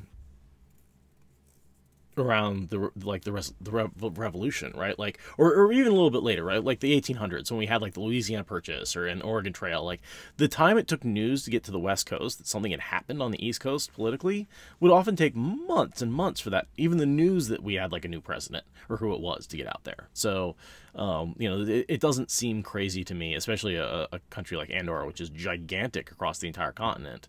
That, you know, yeah, it takes months for news to spread, much less for someone to come back. So even travel time, like I saw recently a map about how far in 1914, how long it would take from London to travel anywhere in the world, and like anywhere in like say Europe was like 5 days, like to San Francisco would have taken probably 5 to 10 days but there were places like in like South America, Africa, and Asia that would be more than a month and a half for each of those, and that was with planes, trains, and automobiles. And I say that just to reference the movie. No, I appreciate that. But yeah, no. So even with that, there's still places that people just could not get to. And I mean, heck, there are mountains that exist now that you still can't, that no one's been to the top of. And we know that no one's been there. But yeah, so for, you know, crossing a continent probably would have taken her plenty of time. So the Waygates, significant ace in her back. Oh my gosh. Yeah, gateways definitely saved her a ton of time. So I wanted to ask about this line. With the luck, she could have a solid base established by the time Egwene and the others arrived. That never made any sense to me, because aren't Egwene and the others going to Tarvalon, not to Camelin? I assume she believes they're going to be traveling through Andor, and if it's a debate about who's in charge, that would mean that there might be something breaking out. But if there's a solid queen in charge, especially one that knows her, either A, she can let them through, or send an army with them. Right. I guess it didn't occur to me that, yes, if they were marching from Saladar to Tarvalin, they would have to pass right through Andor and probably Camelin. But the gateway passed all that. Nobody assumes that you could, even people who know how to gateway, no one assumed that they would gateway that many people. Yeah, the army. That's a good point. So, okay, that makes more sense. Like, why does she think Egwene's heading her way? It's like, oh, because she's on the way to Tarvalin. That's what's going on there. Yeah, either we can assume that Egwene has not told anyone she's planning to gateway on it, or has not figured that out yet. Either way, Elaine sure doesn't know. Let's see here. And then right after that. So the next bit is basically them going through the gateway, right? Yeah. They go through the gateway. Elise makes a comment about Elaine's hat so she doesn't turn all wrinkled. Aviendha laughs, and Elaine is like, well, maybe I'll give you a hat with a bunch of feathers, right? So there's that funny interaction there. But sort of this, it's a bit relaxing. They're all through. Everything seems fine. Yep. We get that moment from Nynaeve where she's like, you know what? I'm just going to go ahead and let Elise deal with the sea folk. I'm done washing my hands. We talked about that a little bit. And then we get this. Elaine drew a deep breath. She had thought about this, and there was no other way. But now Nynaeve would try and argue her out of it, and there was no time for arguing. Through the gateway, the farmyard stood empty, even the chickens finally frightened away by the hubbub. Yet how long before it filled up again? She studied her weave, melded together so snugly that only a few strands remained distinct. She could see every flow, of course, but except for those few, they appeared inseparably combined. Take everyone to the manor house, Nynaeve, she said. The sun did not have very much further to fall. Perhaps 2 hours of light remained. Master Horn will be surprised by so many visitors arriving. Elaine, there's only one way to stop it. Elaine plucked one of the... It's on a new line, and it's hard to actually read the whole word when it's broken up on 2 different lines. Yep. Elaine plucked one of the discernible threads free of the weave. It wavered and flailed like a living tentacle. It fuzzed and splintered, tiny fluffs of Sidar breaking off and fading away. So that's the first step, the commitment of this is what she has to do. She's not going to hear any arguments against it. She's going to do what Aviendha talked about, which was unraveling the weave. Yeah. And I mean, had she tried to explain it to Nynaeve beforehand, Nynaeve would have probably tried to pull her straight out of that and say, no, you're not doing that. I will not let you. And Elaine's like, well, if I start, I can't stop. So let's just do it. Right. But what Aviendha doesn't explain is like, yes, anyone can be taught, but like you're attempting an expert level thing for something that, like, you have to build up to that. You can't just, there's essentially 0 chance that she's going to be successful from start to finish. I mean, the fact that they are not dead nor stilled is extraordinary luck. Thank you, pattern. Yep. Yeah. But like, I really, really do think that there is 0 chance of Elaine finishing this successfully, and that Aviendha knows the entire time that basically whatever happens will happen. And there's nothing she can do, and she's just going to suffer the same fate as her sister. Yeah, I'm going to be honest. If somebody did that for me, I would be like, yeah, okay, you want to get married? Let's get married. Whatever you're wanting. I'm up for it. You obviously care. At that point, our lives are tied together. If I had died, you would have died. Like, we would have both, you risked your life for mine, right? So you have made it clear you care quite a bit. Right, so exactly. There is no doubt left.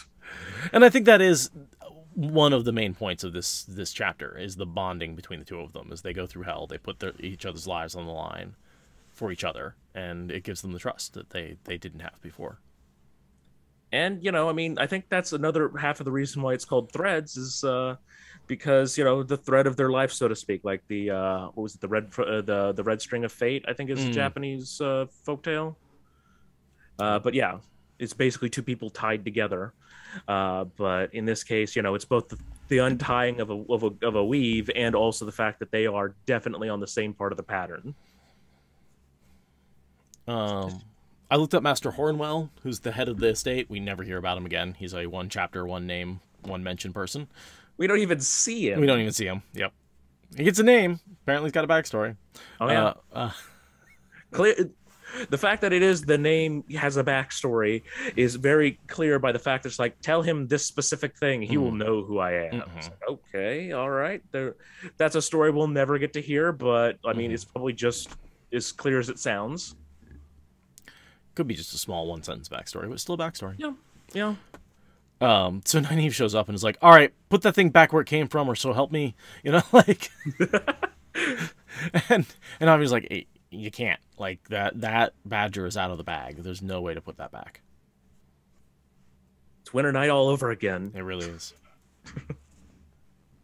Let's see. Yeah. So, what if one of the Demanis had the talent to read residues?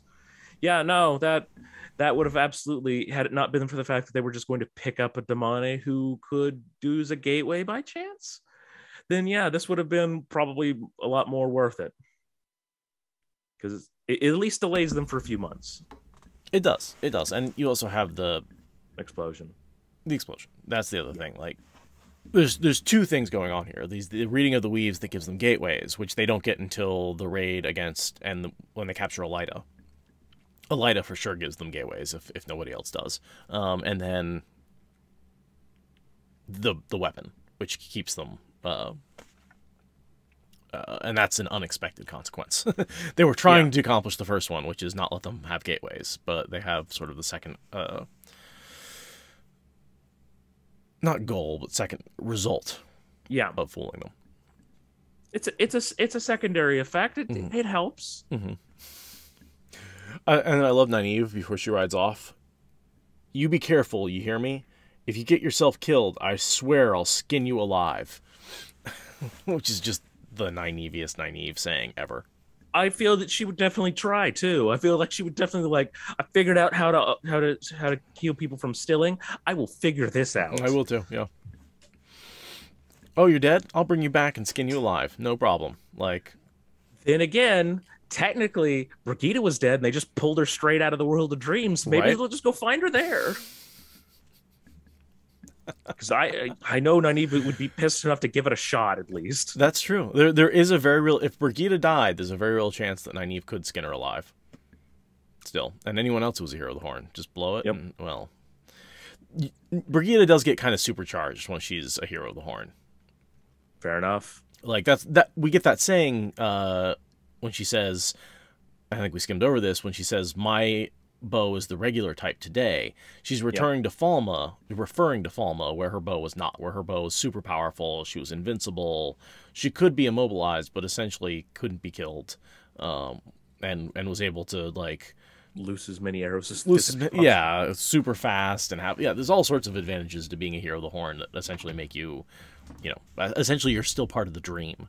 Which means you can alter reality around you. You can always have more arrows in your bow. You can always teleport. You can always... There's a little bit of, like, these heroes become...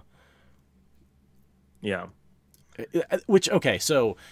Side tangent. Which, what I think happens in both the Last Battle and the Great Hunt is when you blow the horn doesn't really bring heroes back to life. It just merges Teleron Riyadh and the real world together. And so the heroes who are still technically in Teleron Riyadh can influence the real world.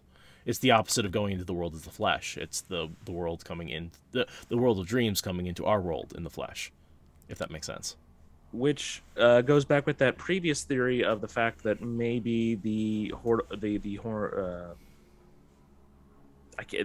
Valier, I'm just going to call it, I can't think of the other name for it, but that is the fact that it's supposed to be something that has basically existed as long as the universe. If that's the case, like, at that point, that's essentially a Turan Grial of one way or another. So maybe there are some that are also naturally occurring as well. I mean, I'm trying to think of what else could have been occurring like that we just have forgotten existed.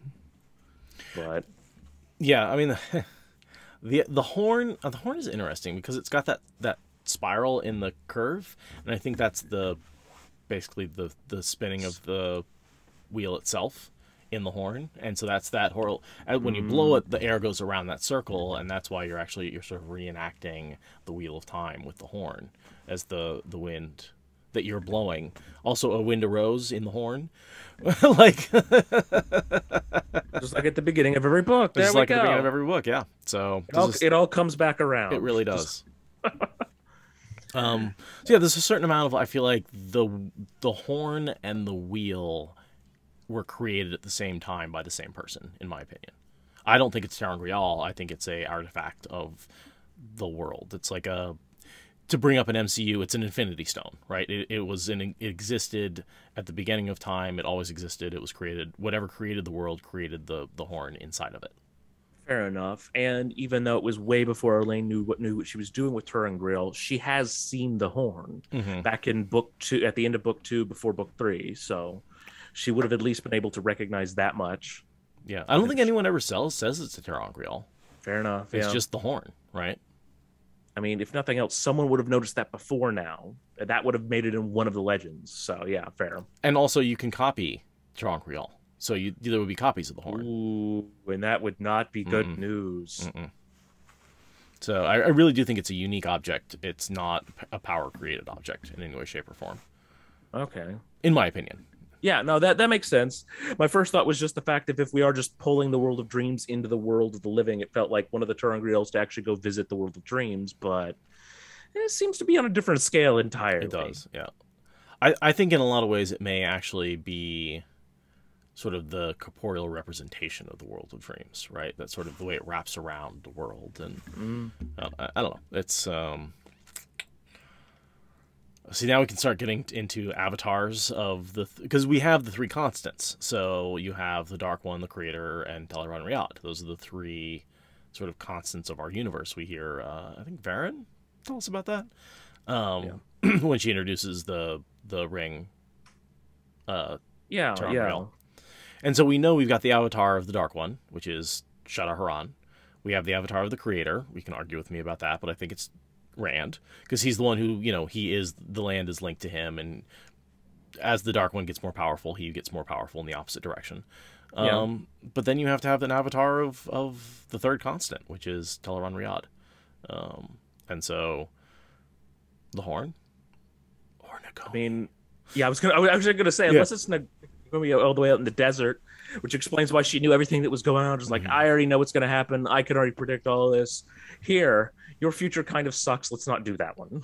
I mean, how much? So this is my opinion that Nakomi, as a wise one of the Gen Aiel, in the creation of Ruidian, merged with Teleron Riyadh and became an avatar of the 3rd constant. And that's how she survived long after the rest of the Gen Aiel died. She was actually an avatar of the 3rd constant, and was bound in Ruidian. Okay. So and so being for the one for Teleron Riyadh, time is not a big deal then. Right.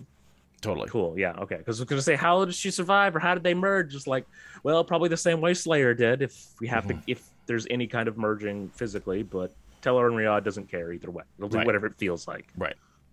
And that's why she's only actually able to talk to Rand after the horn is blown, because there's that mixing of Teleron Riyadh in the real world during the last battle, and also the only other time we see her is when she talks to Avienda, thank you. And Avienda, I'm convinced Avienda falls asleep before that conversation. There's a moment where she closes her eyes and puts her head back, and then she opens her eyes back up, and there's Nakomi sitting there, and it's like, yeah, you fell asleep. I mean, that is a movie trope of someone falling asleep and not realizing they're asleep. Exactly. So, like, and Robert Jordan has pulled from so many other sources. I don't feel that that's a denigrating to say he pulled it in this case. It's a did they now? Do they now? I'm not going to tell you. Right. That's the fun part here, is you get to find out. And that's a little Sanderson for me too, because I think fair enough. I think Sanderson wrote the encounter with Avienda and Nakomi. I think Jordan wrote the Nakomi talking to Rand. Yeah. But I could be wrong about that. Yeah, for all we know, it could have been Robert's notes just to say, so they'll meet her at this place, but it's in the dream. Don't make it obvious. And just like, okay. and this is Branderson's interpretation of not obvious. So it's like, which is fair because nobody else is sure. It's definitely not obvious. No, yeah. So every woman who can channel is freaking out because there's this like whipping snake, and a lot of them are either totally confused or, yeah, what the fuck is going on with that? And as we see, Morden was freaked out about that too, right? Like when Avienda did it, and that's an interesting because we do see Morden's point of view when Avienda unravels it, and that gives us a bit of a sense of danger here. Just how dangerous is the situation? Well, even Morden is terrified of what Elaine just did. That's the kind of danger she's throwing herself into without like a second thought. Yeah, and I mean, in the Age of Legends, there's no really good reason to do that other than if I don't want someone to follow directly behind me in a gate. Otherwise, like, everybody can look up whatever weave you're learning, with very few exceptions. So like, what's the point of putting that huge of a risk on yourself? Right. Yeah. So he's probably like, they probably weren't the IO probably weren't the first to figure it out, but like in the Age of Legends, they probably just said, you know what? No, we're not fucking with that. That was just one more dangerous thing that was probably forbidden. It's like, don't unravel weaves. That kills people. And it's only in our sort of more modern or gritty era where people die from all sorts of things, and necessity is often the mother of invention, that you end up with these sort of unweaving and other things that happen like that. So yeah, when it's as you said, necessity, but you know, it is I can't think of anything else. We're in desperate need. Fuck it, let's find out. Yep. Let's do it. Like, because I don't even know why the Aiel learned that. Like, do they have any benefit from doing that? Because I don't think that the wise ones hide stuff from each other. Is there a benefit? I can't think of anything off the top of my head. Me neither. Me neither. I think it's just something that somebody started screwing around and found out how to use it. It's just a skill that they practice. Yeah. So Brigida says to Elaine, if you ever treat a man half as well as you do that horse, he'll be yours for life. Which I think is incredibly ironic considering the horse dies at the end of the chapter. That's even Brigida's like, sorry, he's dead. Yeah, he's like, yeah, so yours for his life, maybe. Yeah.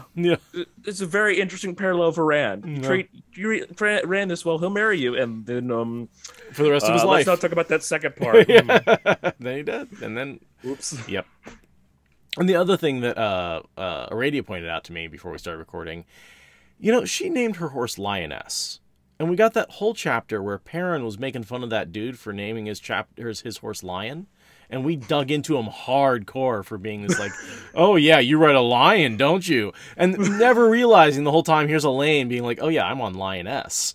Like, oh, here's my Lioness that I'm riding. And it's like, it's the same sort of like ridiculousness of like, it's a horse, not a lion.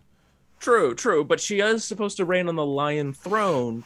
So she's already gonna be on a line, so to speak. Anyways, it's just like that was my comeback to Aradius. I was like, yeah, but yeah, she is already, the lion throne is already kind of riding a lion already. That makes sense. That like it's and that's sort of why we probably never commented on it before. Is like, it makes a lot of sense for her to be riding that horse. But there is that sort of same like, oh, you're riding a lion, are you?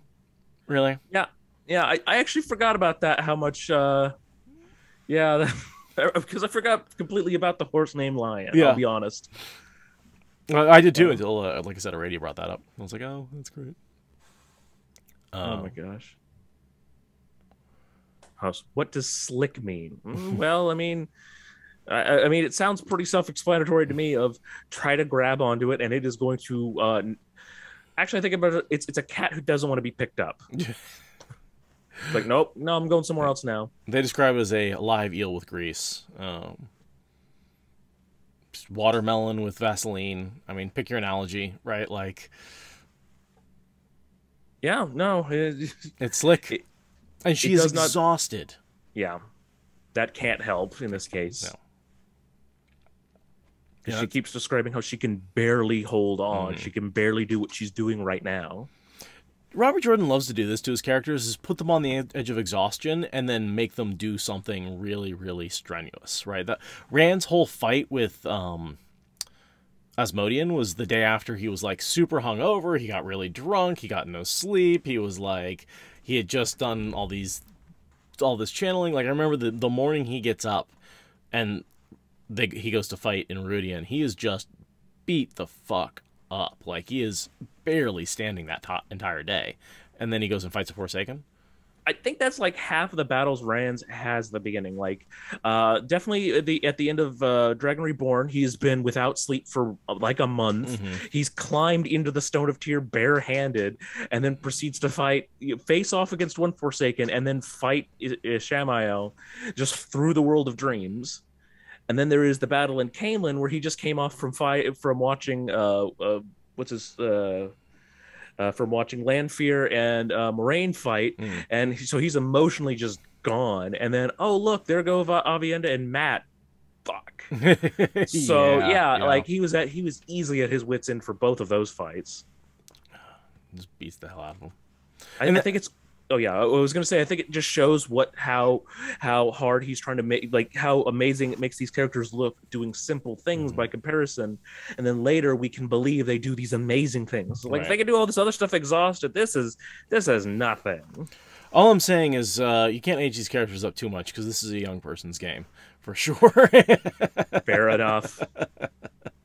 This is not something that no 40-year-old Rand is going to be doing that running. I don't know how they're going to portray Lan as both whatever the age they're going with on that one, and then just like, oh yeah, I'll just keep up with Rand. It's no big deal. Magic. Oh my gosh. Water magic. Water bond, yes. Which does help Rand quite a bit in some of the later books. Like we don't talk. He doesn't think about that a lot, but he is getting a huge benefit from the endurance, the ability to not sleep, all that kind of stuff. Like there's a reason he survives that better than most. It's because he's got the water bond with Alana. No idea if the water bond is better with like multiple people. That would be interesting if it's like he gets stronger and stronger every time someone bonds him. Yeah, that's what actually surprised me. I thought that whole ceremony where they bonded all three in the ceremony together, I thought that was another water bond. And then like people keep saying, no, that's just the ceremony itself. I'm like, but they could feel each other. What? Why not? Well, it's almost its own unique thing, right? Because it's a combination of the water bond with the first sister ceremony that the Aiel do. So and both of those involve the one power. And so this is a third sort of bond created out of a combination of the two of those bonds. So they all they all became first sisters, right? Which is how Min was included in the bond. And then as a unified first sister unit, they water bonded Rand. Yeah. Okay. All right. So there was still a water bond in there because I felt like I had read it and it's like, sounds like it's still a water bond somewhere in there. It is. Every time I hear the podcast, it's like, it's not enough. You only get the water bond once. I'm like, I don't know. But it's weird. It's not exactly the water bond because it's that link to three people, and it seems to have more precedence over his water bond, and also like it happens so late in the series, we don't really get a lot of information about how it affects him. Because he just sort of goes up to the mountaintop and has his moment of clarity and comes back down and is like, yeah, I'm good now. I figured everything out. There's no more mental problems. There's no problems around being bonded with Moradin. There's no problems around the one power. There's no problems around, all that kind of stuff. So, yeah, that's not problematic at all. Mm-hmm. No. Though from my own past experience with depression, I think that like what Robert Jordan was trying to do with that whole Veins of Gold was, I finally aware that I have a problem, so I can push it to the back for now, and then afterward, because there were moments when I fully started to decompress through my own depression that I've had for years, and then there was like, so what I've been doing is unhealthy. Yep. I need to work through all of this, but I'm doing better now that I can at least not do worse things, so let's focus on this thing now. But it does portray like everything's fixed now, bye. I had a similar problem with my anxiety where it was like, once I realized that a lot of my issues were caused by just social anxiety that I was not controlling well, I was able to then compensate for that it didn't stop me from having the social anxiety. It didn't stop me from reacting poorly sometimes, but I could be like, oh, now I know what this is. I can either take myself out of the situation or, you know, at least not freak out that I'm like, wait, why am I doing these crazy things? It doesn't make any sense to me. Like, because my rational brain, I'm sure, as you're aware with anxiety and depression, your rational brain's like, this doesn't make any sense. Like, I understand from a white Oddjaw point of view that, like, I shouldn't feel this way, but I still feel this way. And so, yeah. And knowing and not knowing what it is a nightmare that I think a lot of people with mental health go through, where they're just like, I don't understand what is going on with me. I don't understand why I feel the way I do. And getting a diagnosis, getting an answer, getting a category can make such a difference, even without any treatment or felks. Yeah, absolutely. So giving it a name means that it has less power over you. Totally, absolutely. The fact that mental illness is like Rumpelstiltskin hurts me. It's like, we have named you. Go away now. Yeah, but it's the difference between I'm damaged and there's this thing that I have that is not me, that is affecting me. It's like the taint on Rand's brain. It's all over there. Once you see it's there, you're like, oh, all right, let's fix that, and maybe the crazy man goes away from your head. Though that whole... Actually, I had a friend, the same friend who just read through Lord of Chaos finally. He's like, so Rand does have a voice in his head, or is that someone separate? Like, I had to, like, without spoilers, try to explain to him, no, it's not really a separate person. But I mean, like, I can't explain that we also watch him merge with the voice later on. I can't spoil any of that. I'm like, Well, and that's actually one of the central questions of the books is Lewis Theron a real person? Rand's convinced it is, or is it just a voice in his head, which I'm convinced it is. You know, so and some people still argue with me over that. You know, despite I think Brandon made it very, very clear in the last 3 books that it was just a voice, especially when he merged. Right, there is no... Rand says repeatedly, it was always me. I am who I am. I've never been anybody different. Like, he's so explicit about it. It's hard for me to argue the other side or see anybody argue the other side.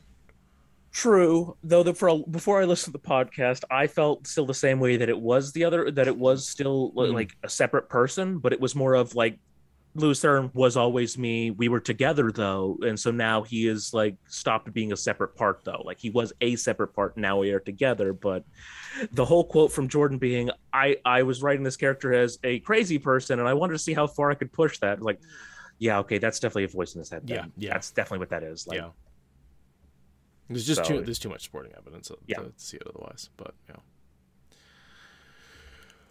so they hang out for a minute. Basically, they wait for everybody else to ride away. So she started unraveling it, but like she's like, I'm not going to keep doing that until everyone's over the hill and far enough away that when the explosion happens, it doesn't take them out automatically. Now, she should probably have been riding away herself that whole time, because that delay gives the Shan Chan time to get to basically the Fist of the Heaven, flies in on Rockin' and is dropped off. And starts to go through the portal. Yeah, and that doesn't, it may be a short pass, but that ain't Thermopylae. You can't hold that one gateway with just 3 people. No. Let alone one of them unable to fight. Right. And, like, especially with Damane on the other side. It's like, yes, if they were channelers versus non-channelers, maybe they could hold it for quite some time. But there's other channelers on the other side who are going to shield you and break your weaves and stuff like that. And really, the only one that was at really fully fighting strength was Brigida, because Avienda was just as exhausted. So it is a bowman and somebody who can lob some small fireballs, which is why the fact that the gateway exploding is probably the only, like, it was so much more helpful than it turned out than they thought it would be. Oh, sure, because if you imagine the gateway hadn't exploded, she'd unweaved it, let go of it, and what if it had just winked out? Right? Or a flash of light, right? Then you've got 6 Damane and a bunch of soldiers on this side. And which, I mean, in fairness, there are like 100 channelers over the hill who would probably help you out. Like, the closing of the gateway would probably, I don't know, because It depends on if you can get the kin to actually fight, Right. because it's not like they've ever trained for any of that. At most, maybe you could work up the sea folk into a fury of they probably hurt a lot of your people. Right. You probably should. There's the only ones you're gonna get to fight. So I go think ahead. the Aes Bye. Sedai too would fight. Fair, yeah. I forgot that they would in this case because they could be swayed in the fact that your life is in danger if you don't Right. fight. Right. I'm like, oh yeah, okay, let's do this. So a bunch of arrows come through, and the commander, you get the typical "take them alive, you idiots," which is just like the biggest trope in any, like the underlings start shooting and you get wounded, but you don't want to actually kill the characters, so you have to have them be like "take them alive," and that stops the lethal force, even though your characters are already severely wounded, so they have the rest of the fight with that sort of tension, and it's there's a little bit of this feels very Hamming it TV. up. Yeah, this feels like a TV show to me. This whole thing feels a little like This could be like one episode on its own. Totally. Is what this. Totally. But though it also feels up to the Sean Chan of of course they would want to keep the what was it, Marathomani alive. Like Right. that's their shtick. That is their whole shtick. Is they're great enemies because you can go back to them time and time again, and they're never going to kill your main characters. They always just want to capture them and abuse them. So they're great repeat enemies for that reason, because you can, I'll get you next time, He-Man, right? Like, yeah. Gadgets. Yeah, exactly. All the same 80s cartoons are in our heads. Oh my gosh. So yes, whoever's in charge basically stops the hail of arrows, and Brigida and Avienda, with arrow wounds, sort of provide a temporary stopping force. The fact that they were able to stand up for as long as they did is just another one of those testaments to how hard they're both willing to fight. I think also how powerful Avienda is, right? Like, Avienda has some, she's not top tier, but for all we know, these Damane are just normal, sort of middling Aes Sedai strength. We assume that they're quite a bit weaker than Avienda. Or I assume they're quite a bit weaker than Avienda in the lane. I mean, if nothing else, Avienda is used to going into battle, so it's like, throw what you want at me. I don't give a fuck. Right, there is that. So, like, if there was anyone that I would want to be standing at a gateway full of channeling people trying to attack me, Avienda is one of the higher up choices, because she'd be like, yeah, no, I'm not going to back away. We got this. Not that I'd ever want to be in that situation, mind you, but like there's a short list of people who you bring into that kind of situation. So we get Brigida's like, all right, we need to get out of here. I need you up on horses. And Avienda's like, I need to be able to see. So she puts Avienda up backwards on the horse, which is sort of that first. I missed the fact that it was actually Avienda who's like, no, I need to see. And that led to the backwards facing. I thought Brigida was actually like thinking ahead, but not, I like that interaction between them, where Avienda's not thinking about like riding the horse backwards because she doesn't think about riding a horse. She just says, "I need to see," and then Brigida, I can't hit what I can't see. Exactly.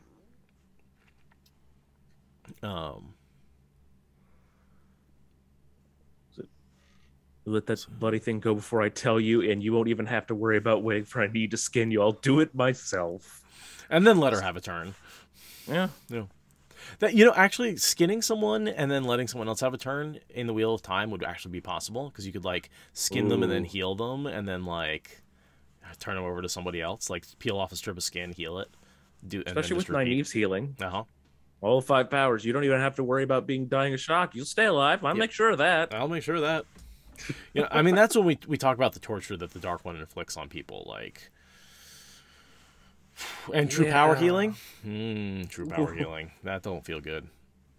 True power healing. Oh my gosh. Yeah, the fact that it'll heal you all right, but you won't enjoy any moment of it. Luke Blackwalter says, don't let Ramsay Bolton loose in Randland. No. Well, but that's, I mean, that's what Dark Friend Aes Sedai basically are doing.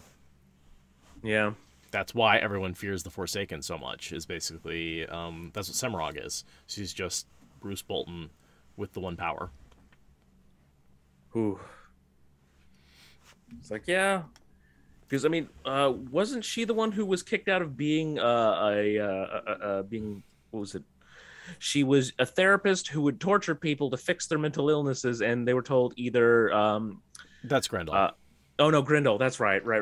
Just like, okay, you weren't even swear to the Dark One yet, and you were already torturing people for therapy. What?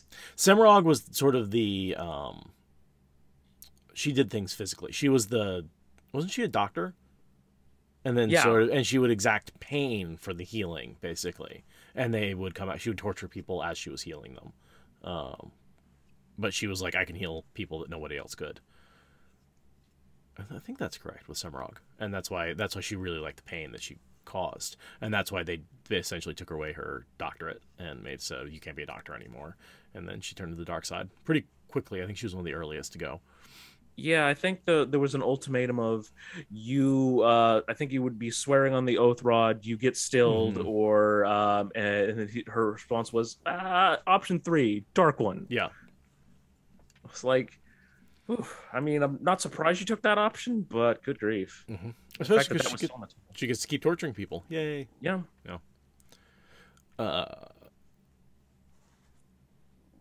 See here. So Brigitte throws Elaine into the saddle backwards as well, into Lioness's saddle, and then hops on her horse as well. So all 3 of them are on a horse, 2 of them facing backwards, which the horses have got to be like, what the fuck's going on?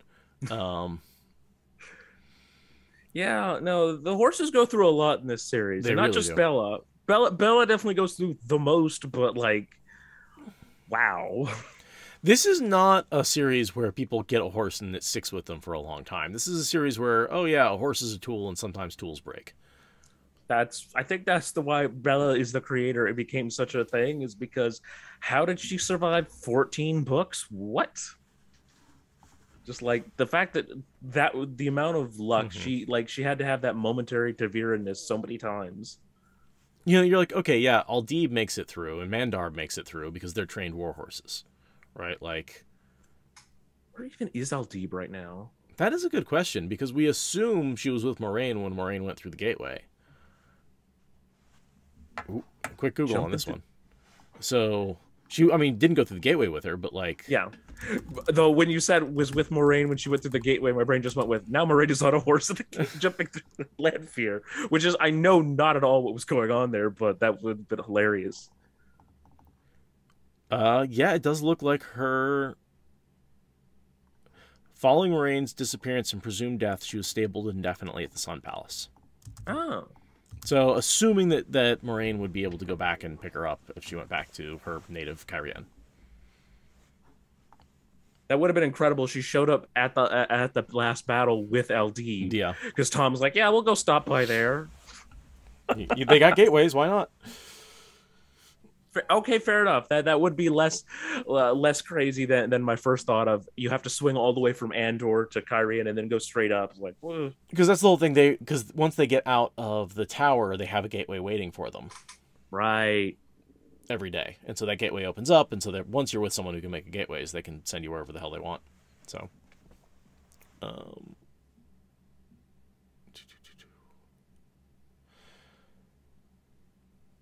so they're riding for the crest, which is a good idea if there's ever an explosion. You want Earth between you and whatever's going to blow up. Earth is amazingly heavy and can usually protect you from explosions, or at least shrapnel.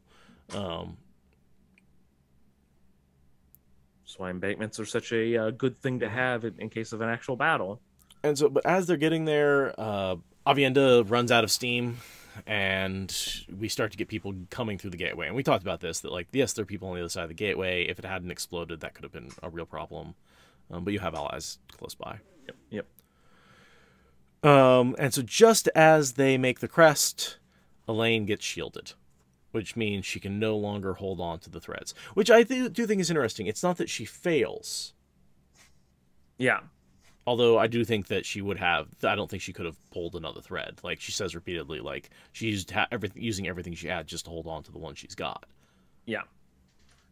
I mean, if nothing else, at first I thought maybe that was why she didn't get stilled, but then like Avienda's fine, but like the big thing about that is that is the highest luck of any order, because that's the correct thread to break it on to make it go boom.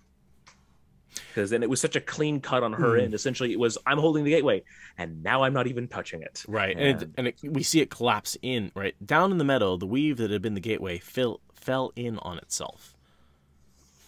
And so there's that sort of, we see that collapse happen. There's that time where she lets go, and there's time for it to collapse in on itself.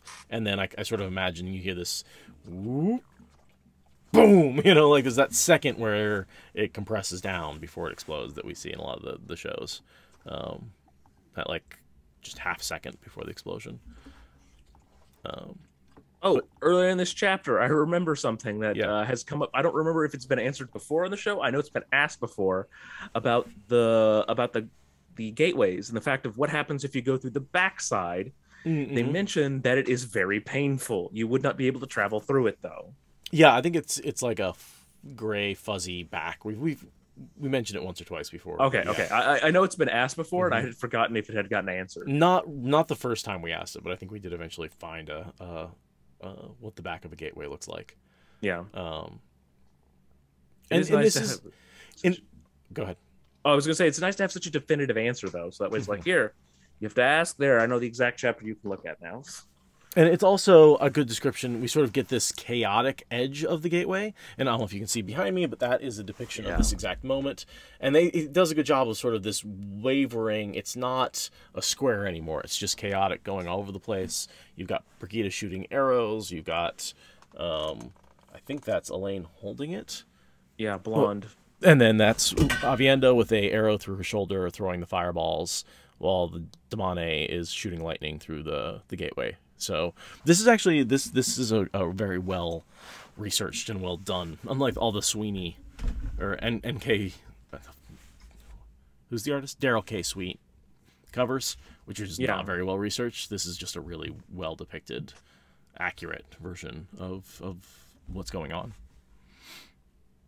Yeah. Actually, when we were setting everything up and you had went to go grab something to drink, I thought it was just, I could only see like zoomed out version of it. I thought it was like just something from a Magic the Gathering card. Oh. A radio pointed out, no, that's the actual scene. I'm like, oh, and like then I noticed everything. It's like, holy shit, that's really good. I just thought you had gotten lucky with something from Magic the Gathering, because they have so many different pieces of artwork, like bound to have something that's similar eventually. I missed, it's been so long since I played Magic. It was a middle school thing for me, so it's been ages. I played once or twice, but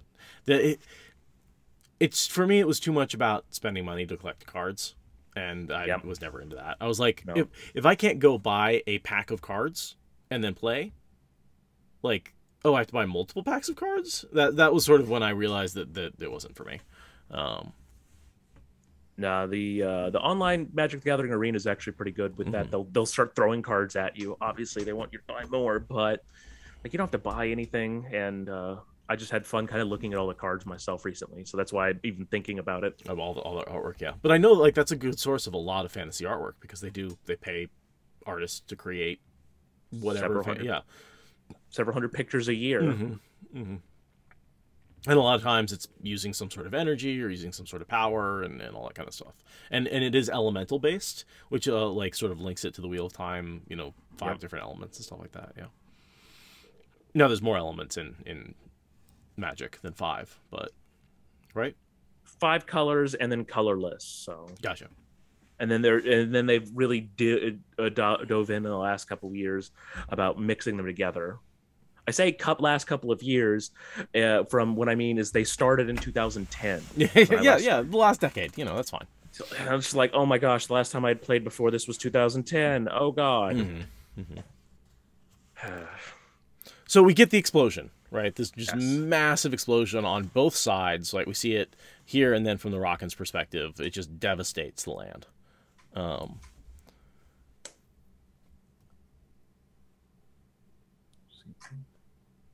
The girls all get sort of secondhand exploded. Not so they get exploded, but they don't. They're far enough away. The earth shields them, and the horses shield them. They braced for it a bit. Yeah, but It is weird though that the explosion kills a horse and breaks its back, but doesn't affect these tiny little women more than it does. Yeah, the only thing I can think of is maybe because they were going up that embankment. Maybe theoretically it was on a direct plane. Well, it's the same thing of being like a little bit higher on like a low flying plane, rather, or like in a tall building rather than being at the ground level. Here's something. Avienda hurled herself from her saddle at Elaine, carrying them both off. Elaine had just time to see. So Avienda and Elaine and Brigida, they get knocked off. So the horses are standing on top of the ridge, whereas they jump off and they're on the other side of the ridge. So the horses would be in full blast zone. That makes sense. Makes a lot more sense. Yeah. Like I was grasping at straws there for a second, but that makes a lot more sense. Oh, I just realized that's another one of the things that I'm fairly certain Robert Jordan has pulled from experience of a grenade explosion or artillery. Definitely. And that's how he knew that, yeah, you've got to have something in between you. Mm-hmm. You're not going to survive it just by luck. It's not going to happen. They're lucky they didn't get burned out, and we get a little discussion. Lioness is dead. We get a discussion about how they could have been burned out, and she's like, well, at least I have a new weapon. And they're like, that could have been no more than a flash of light, even less. You cannot tell until it happens. And it could have burned us all out, right? It's not a consistent weapon. It could just backfire. Just as, we got lucky that the cards fell in our favor this time. Yep. And it opens with, I suppose I should have started with something simpler, Elaine said. I have a habit of leaping in over my head. And if there's not a more Elaine quote out there... I told you, I was listening to this right before I was setting it up, and I had just gotten out of the shower when that happened. I was like, you think, Elaine? You sure about that? You haven't even gotten started yet, babe. You got so much in over your head coming. I think that defines her character arc for several books. It's just like, I'm over my head. Woo, we're going swimming. I don't know. Yeah, but the difference is Elaine goes swimming, and before she jumps in the water, she ties a couple of 20-pound weights to her ankles, and it's just like, I'm going swimming. I need a challenge, just being over my head. That's not a big deal. Yeah. Been there, blown myself up a few times. Learn to swim? I learned to swim in the deep end with weights tied to my belt. That's how I learned to swim. Now I'm just imagining that's how I learned to swim. It's like, no, you don't swim. You walk in the water. Oh, yeah. It's like, oh my God. No, you're just not supposed to. See, now I'm picturing Pirates of the Caribbean with the skeletons walking on the bottom. Yes. Oh, my God. The moment you said Pirates of the Caribbean, my brain immediately knew what you were saying. The best pirate I've ever seen. So when Avienda describes the actual risks that she was taking by hanging out with Elaine, Elaine immediately goes, I want us to be first sisters. That was ballsy. Like, you risked your life for me. Let's make this thing official. And I'm kind of sad we don't get more of that with Min joining the three of them. There's a little bit, I was just listening to Memory of Light, and there's a little bit of like, well, it's a shame that we don't get to hang out with Min, but it's the last battle, so I guess she's our sister now. And there was just a little bit of like, I wish he'd made a little more effort to have at least one scene where they bond. Other than the literal bonding scene. Right, yeah, exactly. It was like Robert Jordan's like, this is their bonding. This is all you get. That's all you get. I mean, he does like to write love at first sight, but Min and Avienda do not fall in love at first sight. And they definitely need a little while to get there. And there is that help that Min gives with making Avienda realize she should be a wise one. But it's almost like Min insults her. And that's not really it's like, oh, you happen to give the right insult at the right time, but that's not like a bonding moment to me. So same thing where I really wish the three boys had gotten together before the last battle. Right? Give Rand, Matt, and Perrin a chance to sit down together and have the reunion. Give Min, Elaine, and Avienda a chance to sit down together and bond, and not bond, but actually have an experience together. Get to know each other. Yeah. So. Yeah, I was seeing somebody mention about how they wish that they could. It was just somebody I know on Twitter. It was just like, I wish I could have two girlfriends and a boyfriend too. It's why does this society prevent me from having this? And someone's like, oh well, let me recommend this book. I know Joe got the book myself because now I'm curious. What is a good? Because it's a polyamorous relationship, and so it is. So I'm like, let's see if maybe they follow some rules of it's Min and Rand and Avienda and Elaine spend the most time together of the two groups, and so maybe that's I don't know. I do think that Min could have really gotten along with Avienda had they spent more time because they seem more of the I don't take any shit from anyone sort, and I think they could definitely learn to get along with that. And what was the name of that book? Oh, it's Polysecure. And the author? Author is Jessica Fern. I realize now that this is going to be an audio medium, and I just showed the book to the screen. That's why I asked. I appreciate that. I just right over my head. But yeah, so now I'm actually going to just research it. I'll probably just post it on the Discord and say, oh yeah, no, it follows these rules or it completely breaks this. And so, because I don't think we've had anyone who's actually in a polyamorous relationship give an explanation on if they've done anything decent or not. Wait, Shall we call Dan Savage and ask? No, you know what? I'm good. No, I don't. So we get this situation where they're full of arrows, they are beat up, they are exhausted, they've been pushed to the edge, they have been exploded, their clothes are torn up, and they go stumbling down the hill until they see Nynaeve coming, and then they do that thing where they just collapse and wait for help to come. Again, this whole chapter is very TV tropey, so I'm imagining that trope where you come like walking out of the desert and you're like, you've been looking for water and you see someone be like, oh, who's that guy over there? Get some help, and the person just collapses because they know help's coming, and like once you know help's coming, that's it. Like your energy is gone. Like you just have nothing left. Yeah, I mean, there are definitely chances where places where that would be the case, but this is really convenient that it's right after the explosion you collapse. But, well, I mean, assuming once the explosion happened, Nynaeve immediately turned around and started running back. Oh yeah, yeah. I think that would have been her signal of like, what the did you do? You let go of the weave, clearly. Like she's got her skinning knife out. That's all I'm saying. It's like if you're dead, shing! Like I'm coming back to skin you alive. Oh my gosh. And had they not exploded that gateway, she would have needed it for something completely different. Yeah. Although, yeah, that's a good question. If they hadn't exploded the gateway, would she have been coming back? Would she have... It's really interesting, like...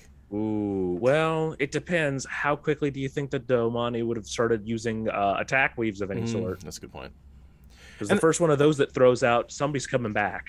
And that gateway would have collapsed when Elaine got shielded, whether she was pulling it apart or not, because she didn't tie it off. So that definitely would have cut the Damani off. Yeah.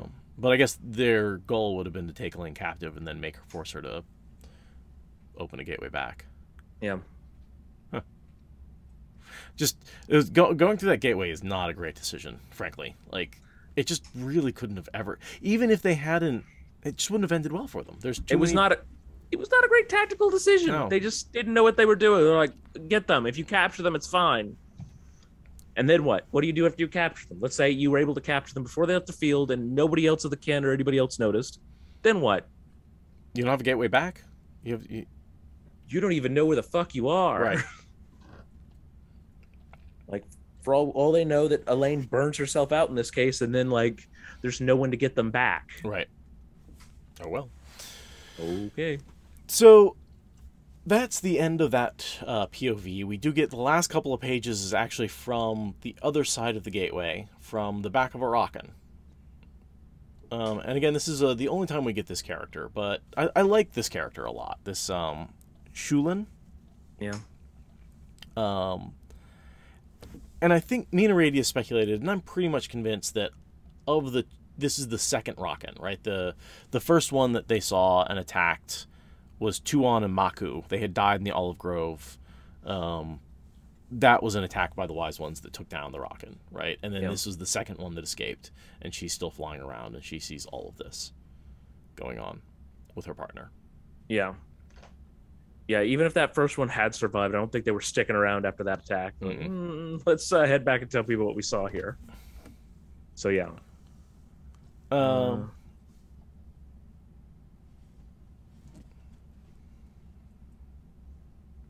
Over 100 Fists of Heaven were on the ground already, and more importantly, 6 Suldam with Damane, and another dozen carrying shoulder bags full of spare Adom. So those were all flown in, is what my assumption. The second flight would be lifting from the hills to the south with reinforcements. Yeah. Better if more had come in the first strike, but there were few enough tow rockin' with the Hylian. So there's not that many. The tow rockin' are the really big ones. They're basically the troop transports.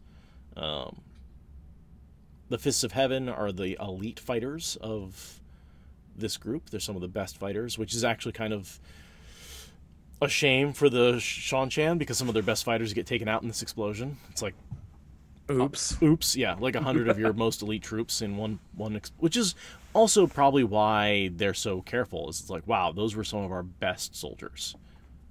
Yeah, better to act as if we're being careful rather than the fact that we just lost a significant amount of our elite force.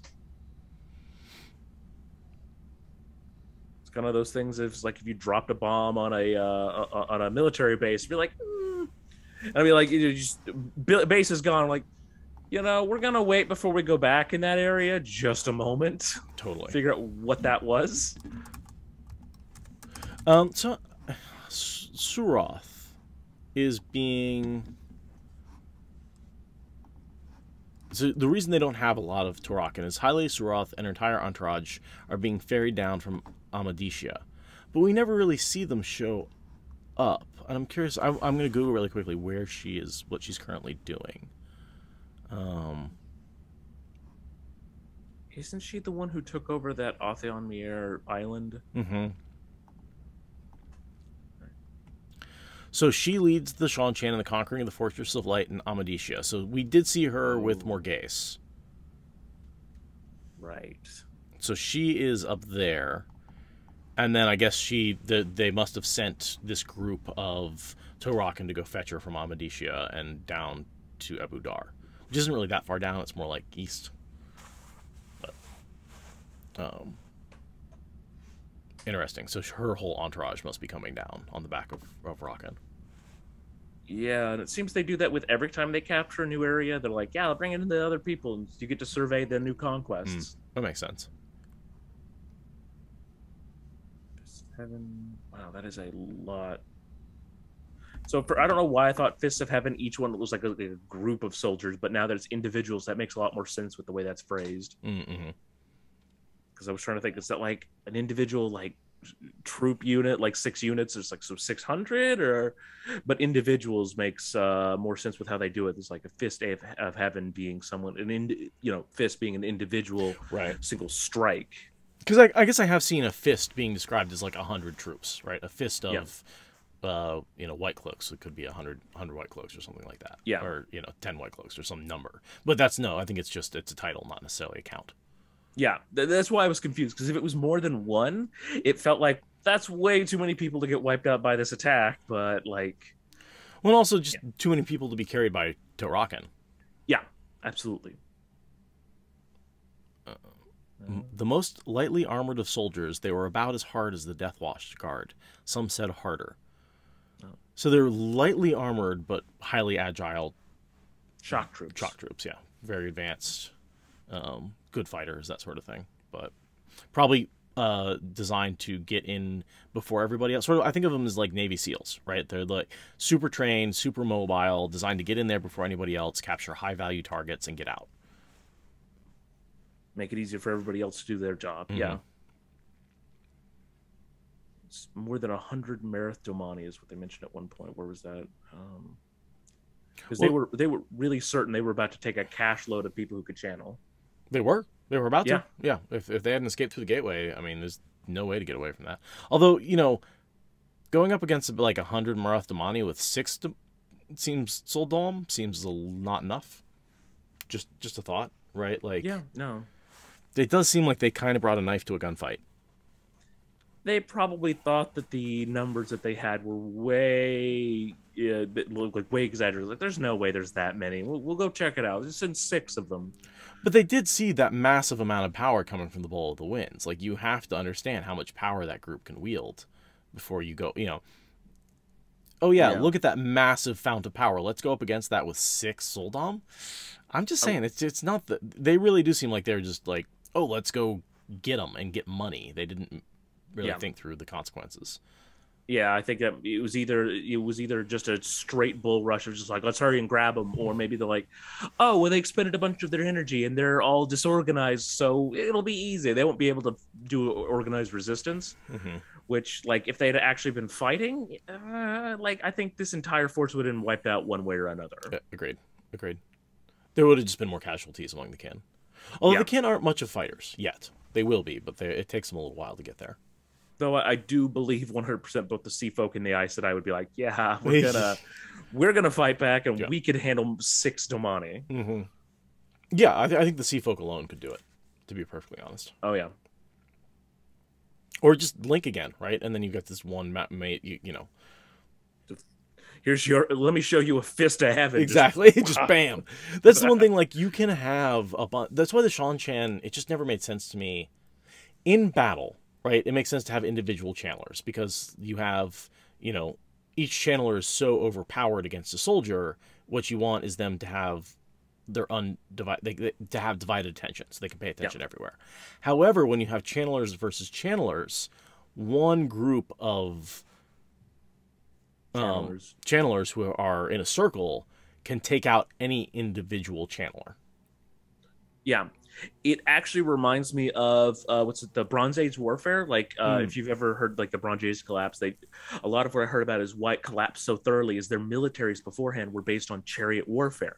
Expensive to train, expensive to upkeep, but they would dominate it like a foot soldier. Right. The thing is that so what you would have to do is you have to bring these large armies to like defend sometimes if they like got in a bad spot or whatever else. So if you brought an army and these chariots, the chariots would just mop up another army by themselves. But you bring the other side brings chariots versus chariots, while regular army just kind of holds everything off. That's kind of what would have happened here. Is it would have been a bunch of people running around. The warders who would probably be more than enough to hold stuff back, while the channelers did most of the fighting. Whichever channeling side came up first would just destroy the physical army of the other side. Exactly. Yeah, but you need both. But if you only have one, if you just have the channelers, they could get overwhelmed with the army. Yep. But anyway, you get what I'm saying. Yeah. I think Land could probably menace a few Fist of Heaven by himself.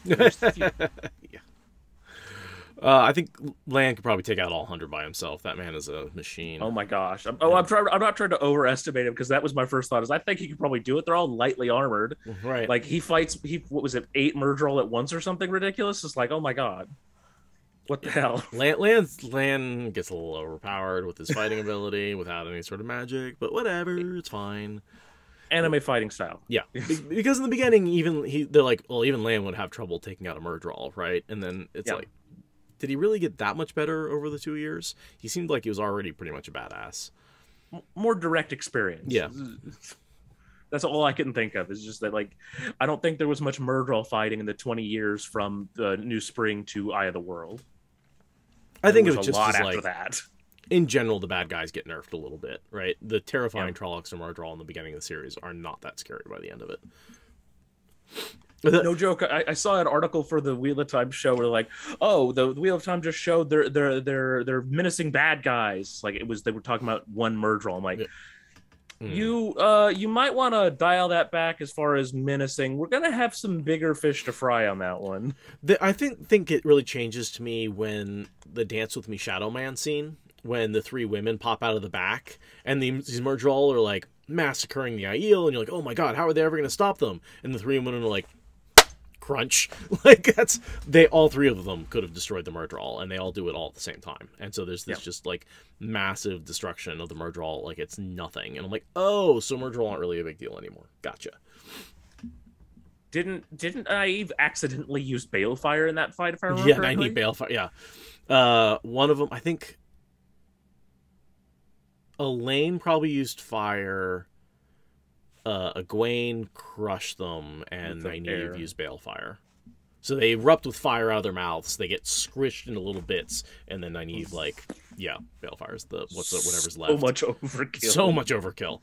That's like, yeah, I think we said in D&D, it's like when you just roll 10 times the amount of damage that would take to kill a bad guy. Like, It's like roll for initiatives. Everyone gets 20. It's like, Yeah. oh, uh-oh. Like, yes, there we go. Roll for damage. Everyone rolls 6s. So her rider basically shouts out the farm, right? So there must have been that moment of like explosion before the shockwave hit them, and then the shockwave hits them, and there's this sort of really gut wrenching like description of falling out of the sky. That sort of, again, like I said, this is a very tropey chapter, but that falling out of the sky and they're at 800 paces, 600, 4, 2, praying for their life, and then last minute, right before they hit the trees, they pull out of the dive and swoop back up again. So that last minute pull out before she crashes, again, very, very TV tropey, but still cool.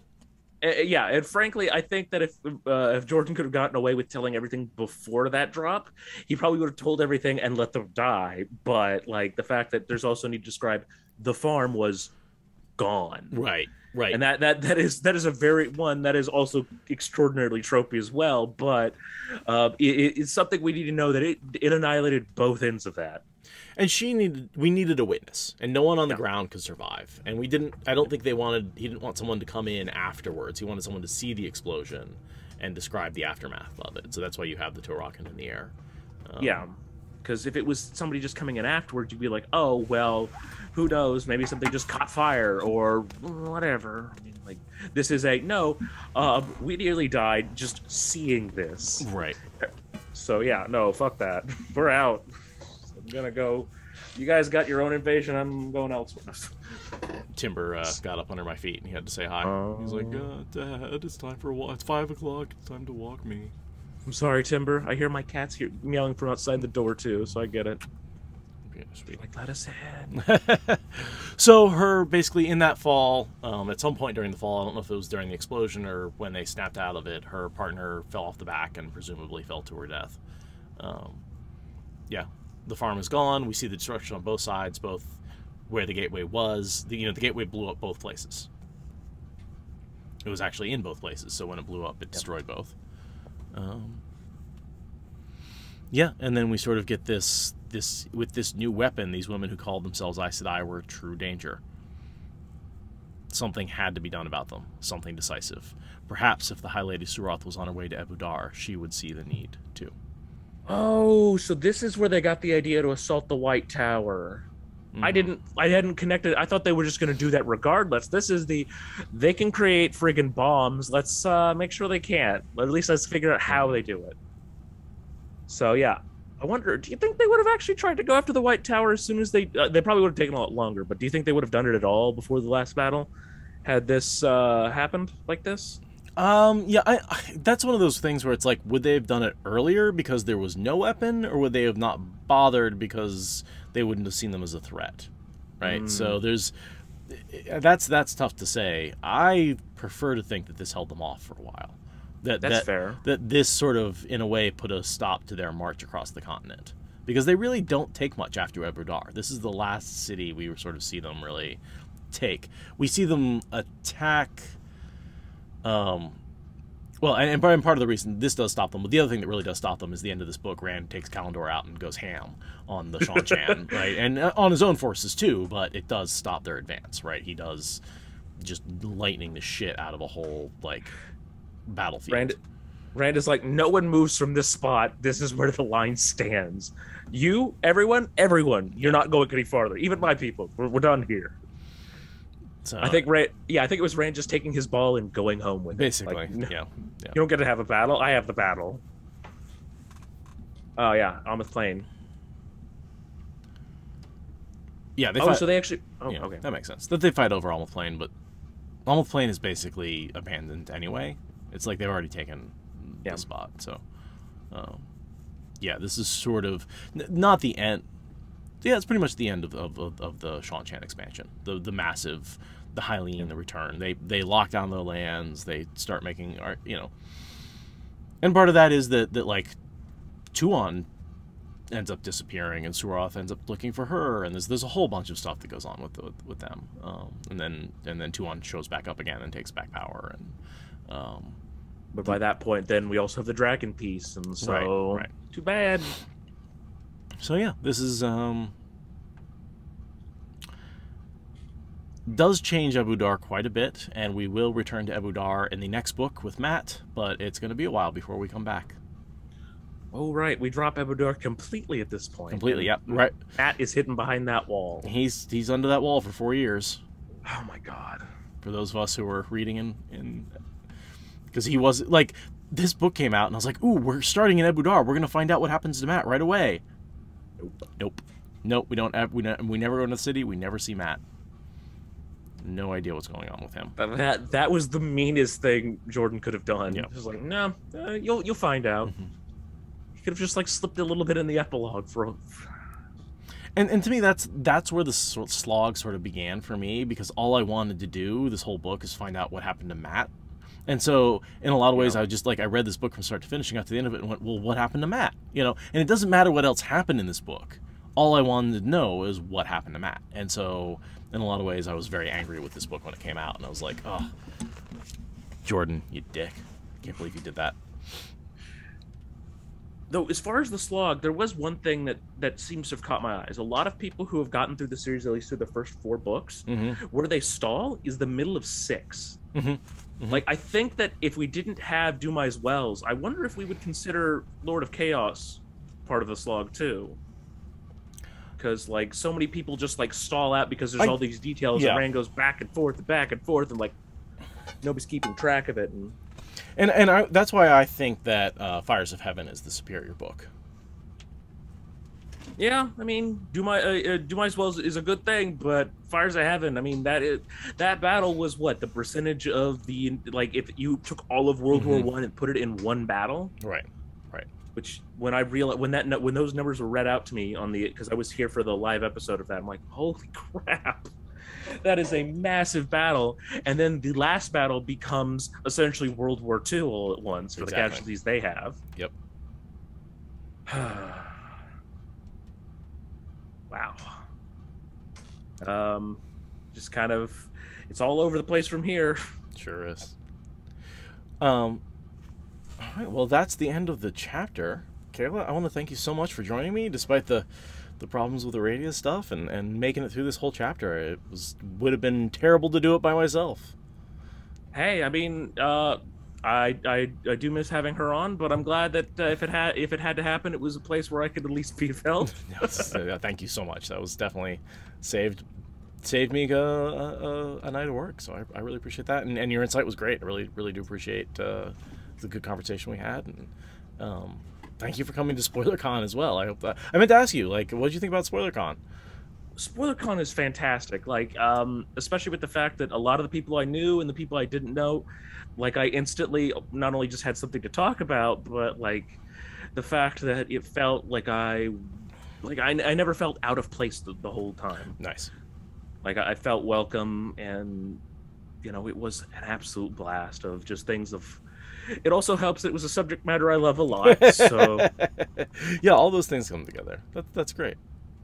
Which is also why, like, oh, they're going to have another Wheel of Time convention in Ohio. I'm like, I want to go to Ohio, but I'm going to do it. I'll do it. I'll fly there. I mean, to me, where the convention is doesn't really matter because it's in a hotel, right? Yeah, like, fair enough. You know, what does the inside of a hotel look like? The same as every other inside of every other hotel, right? Okay, though. But yeah. Portland was beautiful. Portland was... Okay. Yes. Yeah. Portland was better. Is better. I'll admit. If I ever have to leave Texas for certain reasons, me being trans being the operative problem there, Portland's on my short list of places to live if I have to leave. I don't plan to. I plan to try to make Texas a better place, but if that doesn't work out, like, Portland would be a fantastic place to live. It's a great place to live. It is gorgeous. Now it's expensive, so you know that's the downside. Is it's becoming, because so many people think the way you do. They're like, sounds like a great place to go, including myself. Yep. Like, I am part of the problem. I'll be the first to admit. Like, I am a transplant, but it is. I'm more and more convinced that the housing prices have less to do with transplants and more to do with companies buying up houses and other issues. But it's expensive. The city has definitely grown in terms of cost. So yeah, I mean, I live in Austin, so that's not too much out of my realm of like I don't know which is more expensive, but like it probably depends on what you're buying and where you're living, and you know, all that kind of stuff. So yeah, big cities, it's well, there's that wonderful catch-22 of living in a big city to be close to a job, but yet it's so much more expensive to live in a big city. And it's like, well, I can live out in the middle of nowhere and make no money, but then but it's cheap to live, So there's, that's why I came from rural. I was in rural Virginia for 7 years before I moved to Portland, and I've been here for 10. And so it was dirt cheap to live in rural Virginia, right? Like, rent was nothing, but I also couldn't get a job, Oh yeah. At one point, the place where I went to college, it was $600 a semester with including water and electricity for my dorm. And I'm like, oh my God, that's amazing. But the highest paying job there was like $9 an hour. I'm like, I hate all of this. What? It was also the worst customer service phone job I've ever seen. Those people who, like, all those commercials they have at night was like, call 1-800 to buy this thing. Yeah. You're doing for multiple products. So you have to not only answer the phone, you have to figure out what they're trying to buy. And it's in the middle of the night. Nobody buys anything. Right. So it's just like, oh my God, it's 2 a.m. Just buy the thing. Because they also pay on commission too. I'm like, oh wow.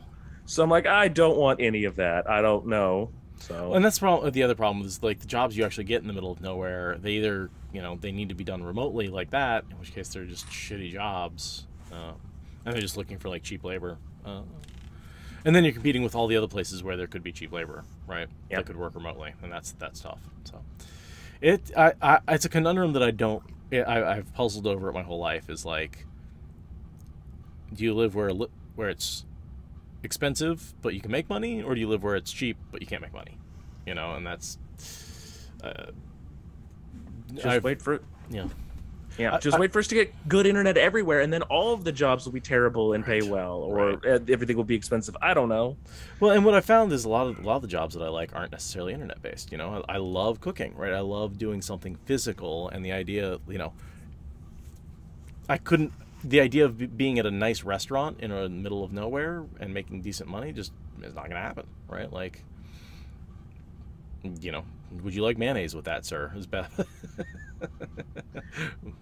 So I can only think of one decent restaurant in the middle of nowhere, and that's still like 45 minutes outside of Fort Worth, where it's like, it's still 20 years ago it was the middle of nowhere. Now it is a suburb of Dallas. Right. And, like, they had really nice restaurants back then, but that's because where everyone wanted to escape for vacations during the summer. And so they probably cut a lot of staff during the rest of the year. So only, like, a couple people had constant jobs. So that makes sense. Yeah. There's no winning with this. All right. Well, do you want to cut recording and call it a day? Yep. Sweet. That was 2.5 hours. Not bad. Well, it was a long chapter. Wow. Lot going on in that one. All right, I'm going to send you a Google Drive link, and if you can upload your file to that would be awesome. Would you prefer a WAV file or an Audacity file? WAV, please. Yeah. Okay. Yeah. Oh yeah. I heard that Audacity's been doing weird stuff. I haven't updated in a while, so I have escaped some of the more sketchy things they're doing, but. So it's going to be 394, chapter 6.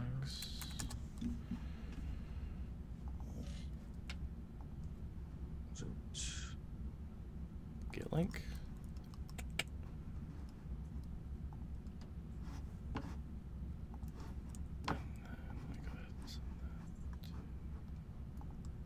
Daggers is spelled with 2 G's. So yeah, Shame Radio. She was like, oh, we'll see. I should make it through most of the recording, and we got like 5 minutes in, and she was done. Oh, okay. So I'm less familiar with WAV than I thought. I have 16-bit, 24-bit, and 32-bit. 16 is fine. 16 is overkill. I figured, but I wanted to make sure before I exported it like that. And 30 seconds. You're better than this computer. It's a lot of data. Yeah, fair enough. That's WAV files are big. Well, that was fun. Thank you everybody for joining us. Really appreciate that in Discord.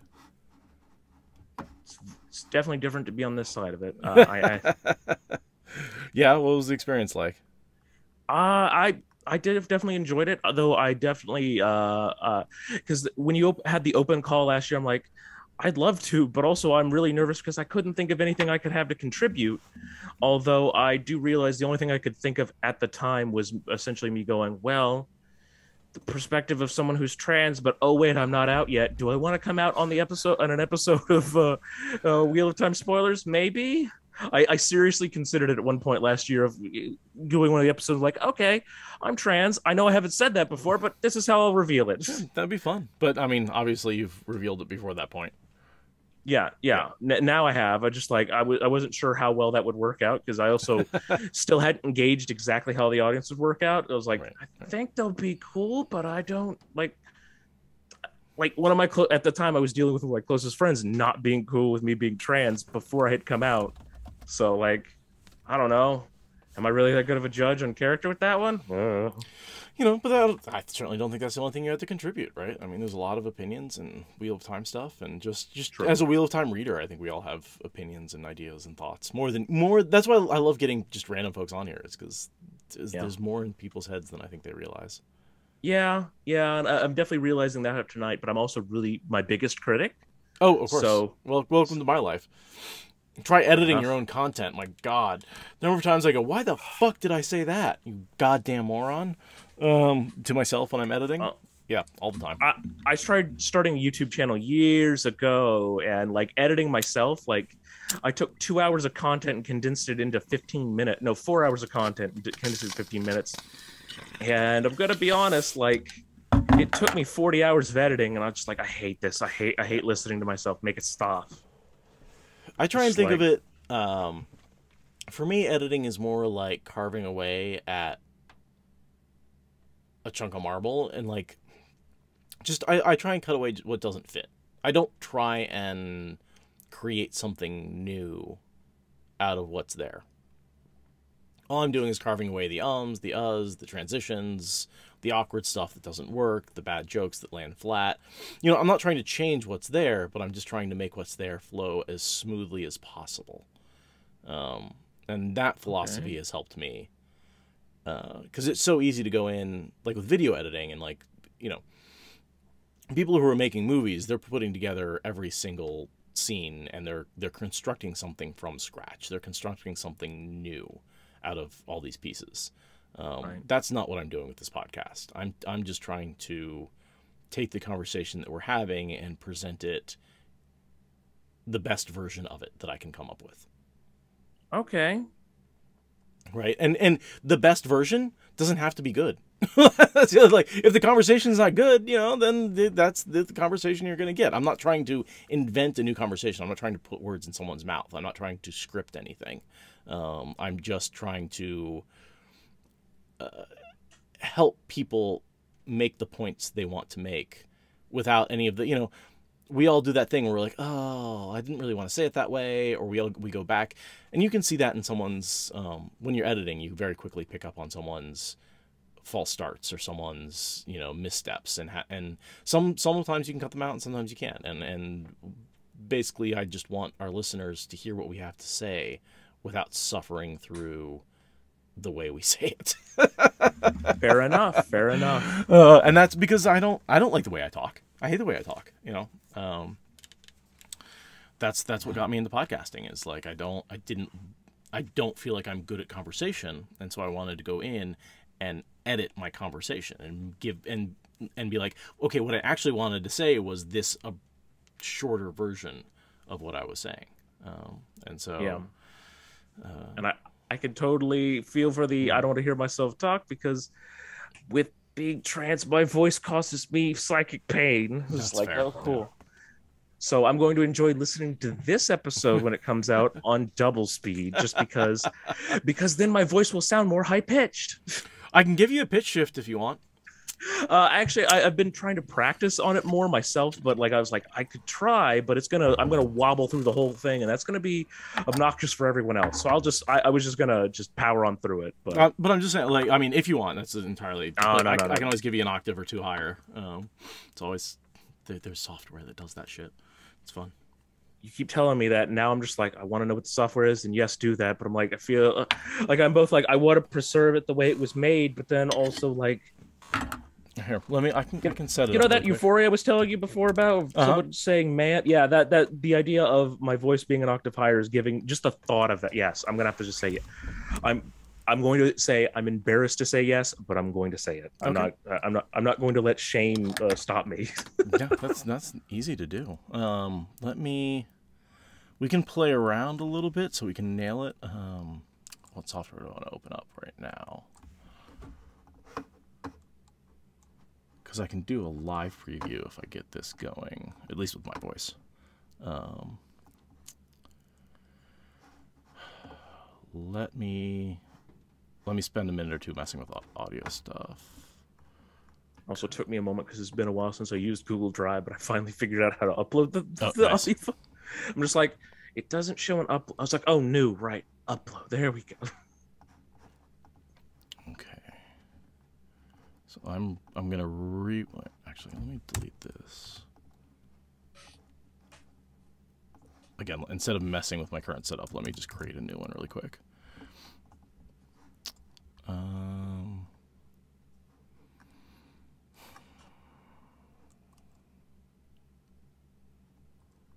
Pitch shift.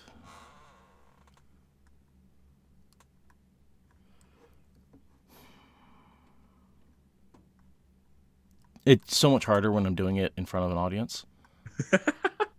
What software are you using, by the way? I like Audio Hijack. It's an Apple only, so if you don't have Apple, then it's not going to work for you. But I have a friend who keeps talking about wanting to start a podcast, and so I just wanted like, here, let me give you like I was going to be on here, so I'm like, I might as well ask because first I'm like, oh, you've been reading Wheel of Time, maybe that one. No, he's like, I just want to do other. Yeah, sure, but pitch. Okay. Oh, sorry. Shift the. Oh no, you're fine. I'm being dumb. You're gonna lose me here for a second on audio. As soon as I come over here and back.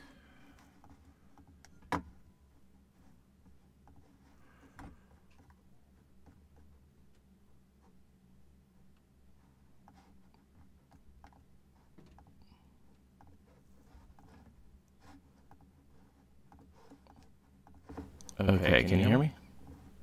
Yeah. Okay. Echo. Oh, there's really? Yeah. For a second I thought I'm unmuted. Hold on.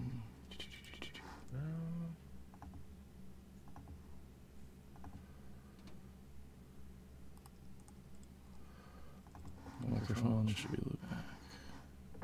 Oh, I know what's going on.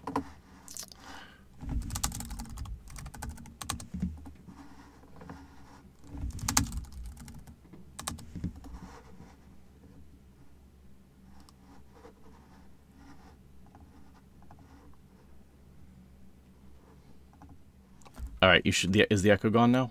Yes. Okay, good. And then I'm gonna. Unfortunately, I can only do it to my voice because I have to. But I can give you an idea of. Does that bring my pitch up a little bit? Yes. I can crank it way up. I'm not hearing that, so hold on. Let me change that so I can actually hear it.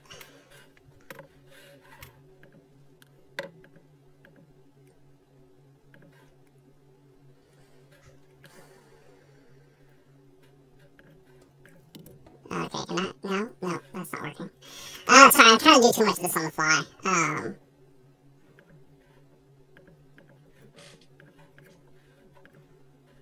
Because I actually...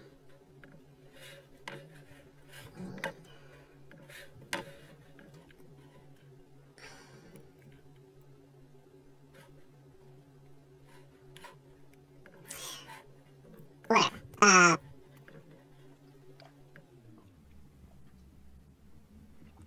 To bring the pitch back, I can go down to 0 here, but I can also drop it down. That probably gives me a little bit of bass. I can't hear this, so that's more of a high. 120 cents. 3 cents. But anyway, I'm just doing it in real time right now. I can just apply a pitch effect to the entire track and just do it in equality. So, All right, yeah. but then.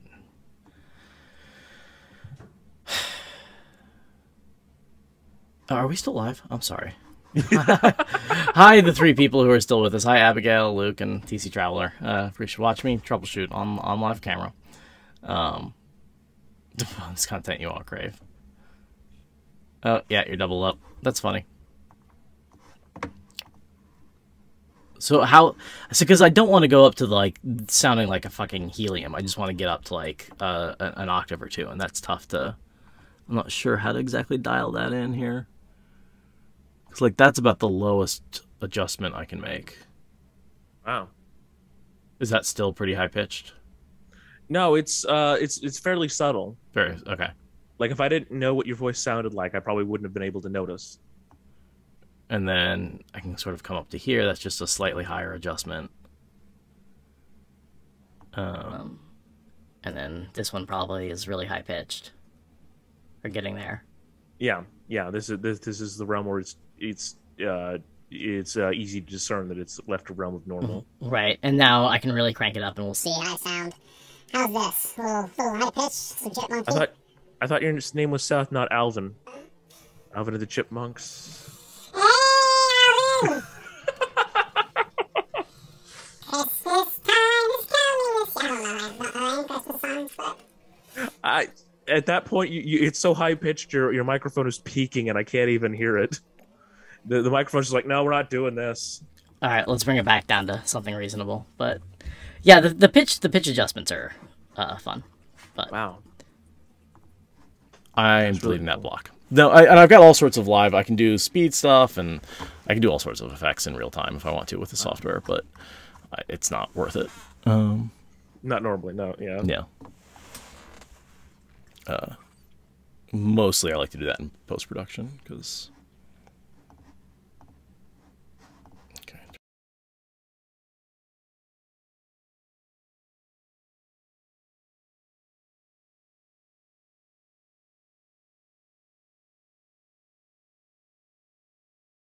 Yes.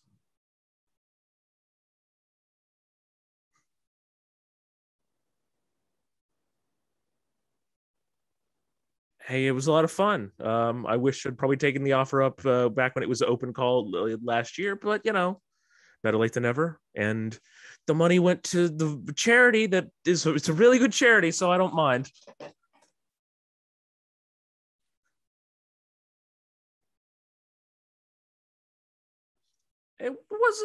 It wasn't my original plan, but I'm not upset about it. Like all the money I spent, it feels still worth it. Although I did expect more people to outbid me on other things.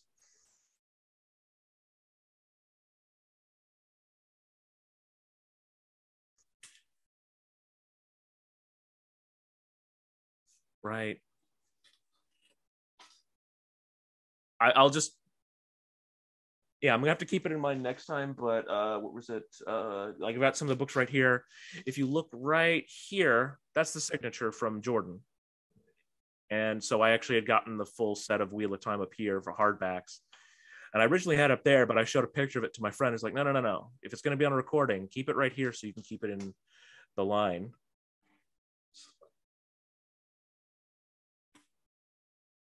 Yeah, I didn't realize that till later on, but.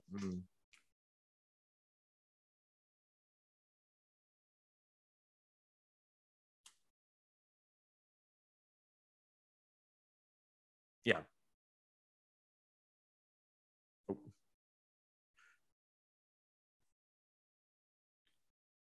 You're just angry at it. It's just you're done recording.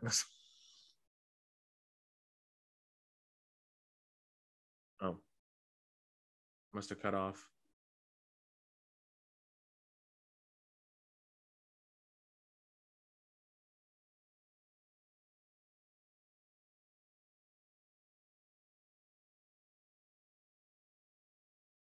Oops. When I got rid of the echo, I got rid of my voice as well. So that should probably fix that for everybody. Oops. Abigail, you hear us now? Well, either way, we're cutting out. We're we're getting out of here before I break anything else in my system. Trying to do stuff. Oh. Uh-oh. Well,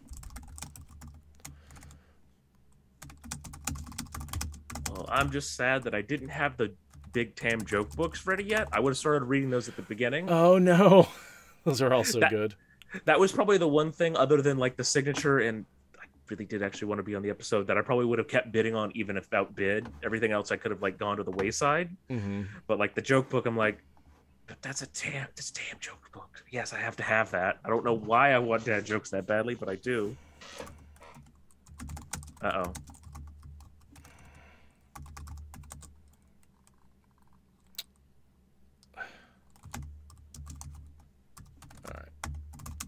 Oh, well.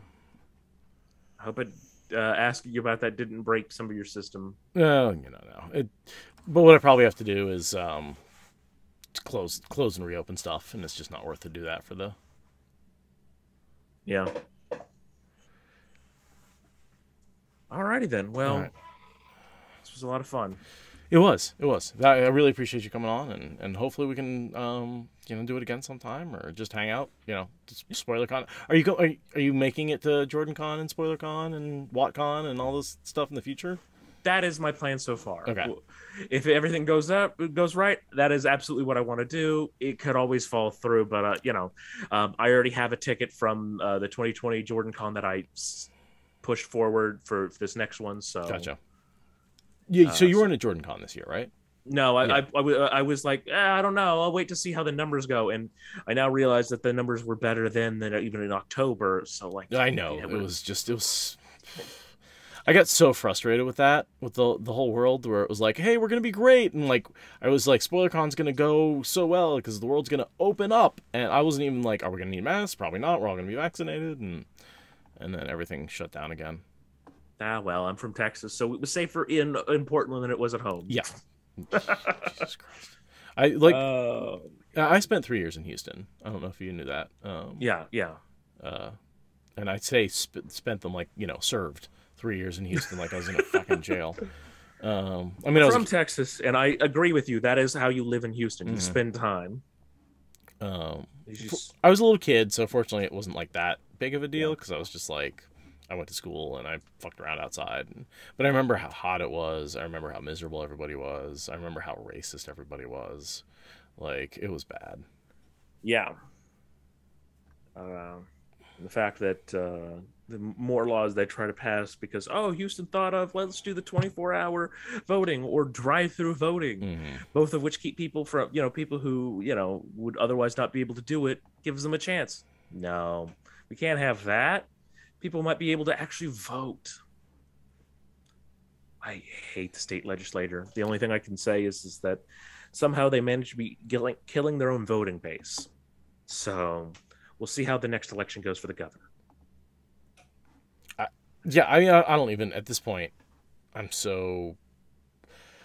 happy I'm in Oregon, but even Oregon has its problems, You know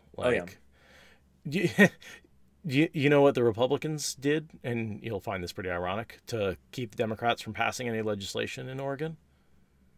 They walked out, they got in their cars, and went to a different state. They did that. They've been doing that for years now to prevent the Democrats from passing anything. And yet they criticize the Democrats in Texas so much for that? I found that very ironic, because I was like, you guys know you've been doing that in Oregon for a decade now and have escalated repeatedly to prevent us from passing any progressive legislation whatsoever. Because we have majorities in all the Senate. Like, the only way they can stop us from passing what we want is by walking out and by preventing us from having a quorum. Yeah, quorum is the most BS rule. Yeah. We actually passed one here at the co-op I live in. I'm just like, but why? If there's nobody here who could attend meetings, how do you pass something if no one can make it to a meeting? What the... Yep. Yeah. So, it was so funny when I was like, when they were criticizing, literally when Texans they were criticizing the Democrats for doing it in Texas, they were at the same time doing it in Oregon to us. And I was just like, are you kidding me? My mind exploded. So Yeah, the Republic, they're just the biggest hypocrites in the world. They're just the most massive hypocrites who will just say one thing and do another thing as long as it involves power. And, my parents are the same way. So it's, you identify something in your family and it's like, oh yeah, you'll just say whatever and then turn around and do whatever gets you the most money or the most power. And you'll make whatever promises you want to make or do whatever you want to do beforehand. And it's just, Republicans. Yeah. The place I'm from, Rio Grande Valley, is votes blue. They've voted blue 90% of the time since Reconstruction, but they are like conservative. They're conservative Democrats to the bone because it's a hugely Catholic area. So these are all people who are like, no. We're against abortion, we're against contraceptives, but also we vote Democrat. I'm like, I don't understand why. Okay, but this is also the same place that, like, oh my God, the amount of weird corruption things. Like, there was one politician down here, because in Texas we vote for sheriffs. The sheriff seemed like the most straightforward, honest guy. He was there for something like 25 years. And then it all came undone when his son found out to be hugely corrupt, and he had been covering up for his son this whole time. I'm like, and like the one politician that looked trustworthy and had been there, he was like the only one I could name for the longest time out of the politicians down here. And even he was just like, nah, we're going to take money from the drug cartels as they cross the border. Like, fuck. Yeah.